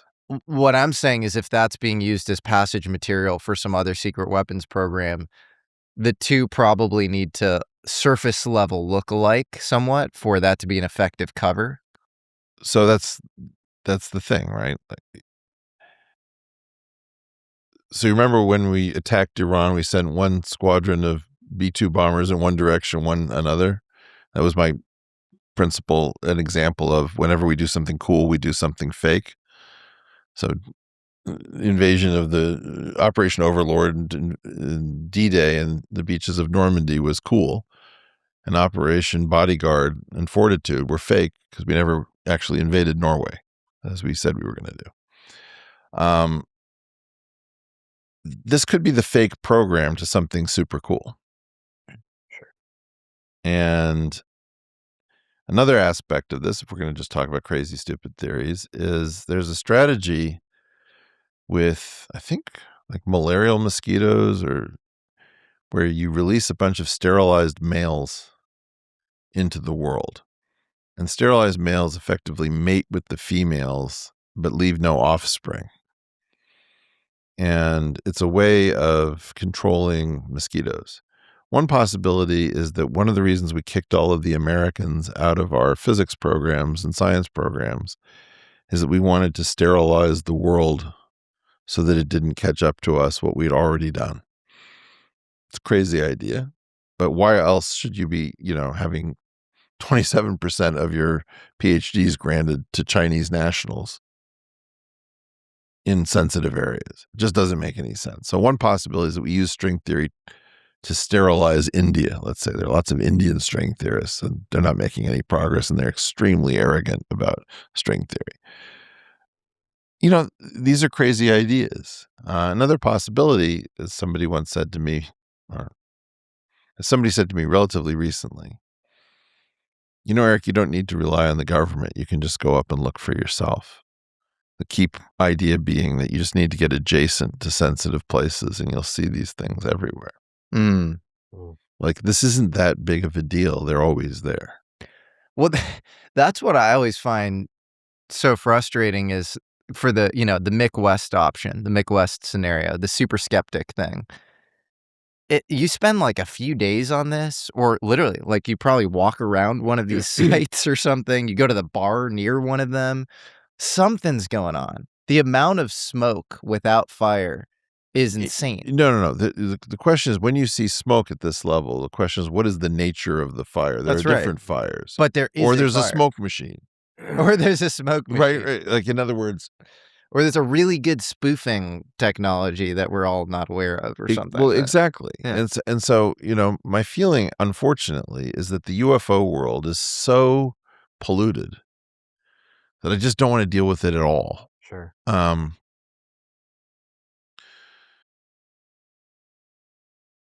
Look, I believe we can leave. And if you believe you can leave, you have to imagine that you're being visited. So it makes sense for me that I'm being visited. I can't understand why they keep interacting with governments and nobody can get good footage and we don't have more. But on the other hand, I would have to say that the Epstein story was pretty contained. And you were seen as a little kind of crazy if you created a worldview out of the Epstein. Like the Pizzagate people seemed ridiculous 4 or 5 years ago. No, they didn't. Pizzagate looked to me like an amalgam. Something real, something fake. Like, for example, the particular pizza parlor and the guy who shot up the roof and all that, you know, was perfect. You don't be like the guy who brings a gun into a pizza parlor and shoots the roof thinking that he's tracking pedophiles. Also, what does it really mean, pedophile? Like, do we even think about this? Is there such a clamoring to do horrible things to children and that these people are natural leaders of the world?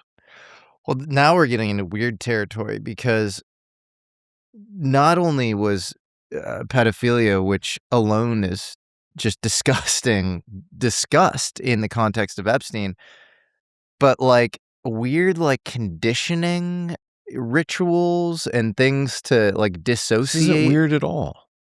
This is normal. You see, it used to be that homosexuality could play the role of pedophilia. That two gay guys would be so terrified of having their secret revealed that they'd be willing to do almost anything to avoid that revelation. It's a stain that can be used, weaponized. Well, but I would say utilized. Yeah. Like hazing rituals, it's easy to see them as brutal, but that's not the function they serve. It's like people don't understand what the mob is. The mob is a contract enforcement service for enterprises that cannot use the courts.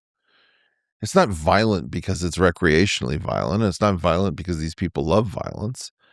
The idea is you have to enforce a drug contract or a loan sharking contract, you know, or a gambling. Somebody has to pay up. So the notion would be pedophilia was used as an enforcement system. Pedophilia is trust. Right. And nobody wants to say that, but that's what I think it is. You force people in that circle to commit these crimes. And then How do I know I can trust person A? It's always a question. Do we come from the same ethnic group? That's not trust. That's low trust. No. It's blackmail. No. It's consequence. It's shared consequence. Right. And the key point is shared consequence is a resource, and ritual and all of these things are used to direct that resource. What you're seeing in the Epstein world is a high trust network. I think it's, I guess it's an enforcement network. It's like a, made man mafia system Correct. sort of thing. There's an email from the girlfriend that alleges that he got in deeper than he meant to. He was told to do this. He didn't really mean any of it. It just came out in the latest trench. And it speaks to this notion of an enforcement campaign and enforcement infrastructure. But my claim is that in general, most of us are unfamiliar with how effective silent systems work. If you think about the Valachi papers and, how the mob lost Omerta and the innovation of the RICO Acts and all that kind of stuff, that was about, I think that the rule was that you killed every informant up to second cousins. Jesus Christ. Yeah, like completely over the top and insane. Fuck. But that's how it worked. And what was the way that these people referred to each other as men of honor? Honor is the proxy system. Of course I'm going to honor you and you're going to honor me because it's too dangerous. It's too dangerous to contemplate anything else. My guess is that right now there's no one that can be hung out to dry because the first person who gets hung out to dry. You saw Bill Clinton saying, of course, I'd love to talk to Congress. Bring them on. It's crazy. Well, why is that? I don't think he wants to talk to Congress. What I think he wants to do is to say, if you make me the fall guy, think about what you're saying. It's a little shot across the bow. I think He's got a lot to say. Trump's dump of these documents was 3 million shots across the bow. Yeah, I think so too. Also, we should note, this was probably the sanitized version of these documents. No. This isn't even the sanitized version of these documents. They've also set up the idea of, okay, well, these 3 million of the last year are getting every, but the other 3 million. So then what is everybody going to do? They're going to chant, we want the other 3 million. Okay, fine. We'll give you the last of them. And you just fell into the trap. Who said there were 6 million documents? Right. Tell me something. If this guy ran a hedge fund that was a multi-billion-dollar currency trading hedge fund, how many documents does a hedge fund throw off just due to compliance? Right. Nobody's making any sense at all. What you're seeing is a bunch of deeply grooved people not thinking for themselves. And they're happy to repeat the heterodox version of the script that they're handed. But it's not the heterodox who are writing that. It's really crazy. Well, I'm officially demoralized and depressed. Don't do that, Jesse. No, well, I appreciate, sometimes, the truth sucks, and you're a very incisive thinker, and you have a way of elucidating things. Sometimes they're dark truths and realities that others don't. So I really appreciate your brain. And but can we just finish it positive? Yeah, let's do it. Yeah, how do we do that? Well, if you don't mind, imagine that we threw off this UFO yoke. And imagine that we just pushed on one particular place, which is Eric Davis saying, we have things that defy the laws of physics and no physicists. Imagine that the UFO community got really smart instead of doing what it always does and said, we're going to push on this one thing. How can you be threatened by craft that do not obey the laws of physics and make sure that the one type of person who could possibly help with this is to be found nowhere on the scene? Right? So the opportunity is that if Tulsi Gabbard or J.D. Vance or any one of these people sees this and says, I could change that tomorrow. I could snap my fingers and get an allocation of several $1 million, and I could get a few theoretical physicists. It would change absolutely everything, because one of the top theories has to be that the reason you can't have a theoretical physicist on this is that there are no craft that defy the laws of physics. I hope they put that to the test, because Eric Davis is actually on record as part of James Fox's last movie saying, if you give me blanket immunity, I will say everything I know. And so I hope that they are able to just, dress these people down but nicely. We could in a better world that we're not that far from, push to have the one group of people who could crack this case for us, the detectives of our choice, inserted. They were trained on our dollars. They're supported on our dollars. We have an arrangement with them. It's basically like not calling Delta Force when you've got a hostage rescue situation. Can I up the ante? Yeah. An interdisciplinary symposium where maybe the physicists are at the top. They're hanging out. But you also might have some other people. Don't bring in the mushrooms and the consciousness. Let's just do theoretical physics and leave the rest for Burning Man. Fair enough. Well, to be continued. That's its whole other debate we can have or whatever. But I agree with the Burning Man issue. Okay. Well, thank you, Eric. This was awesome. Jack, appreciate you. It's a lot of fun. I think this is going to be a historic episode. Thanks, gents. All right. Cool.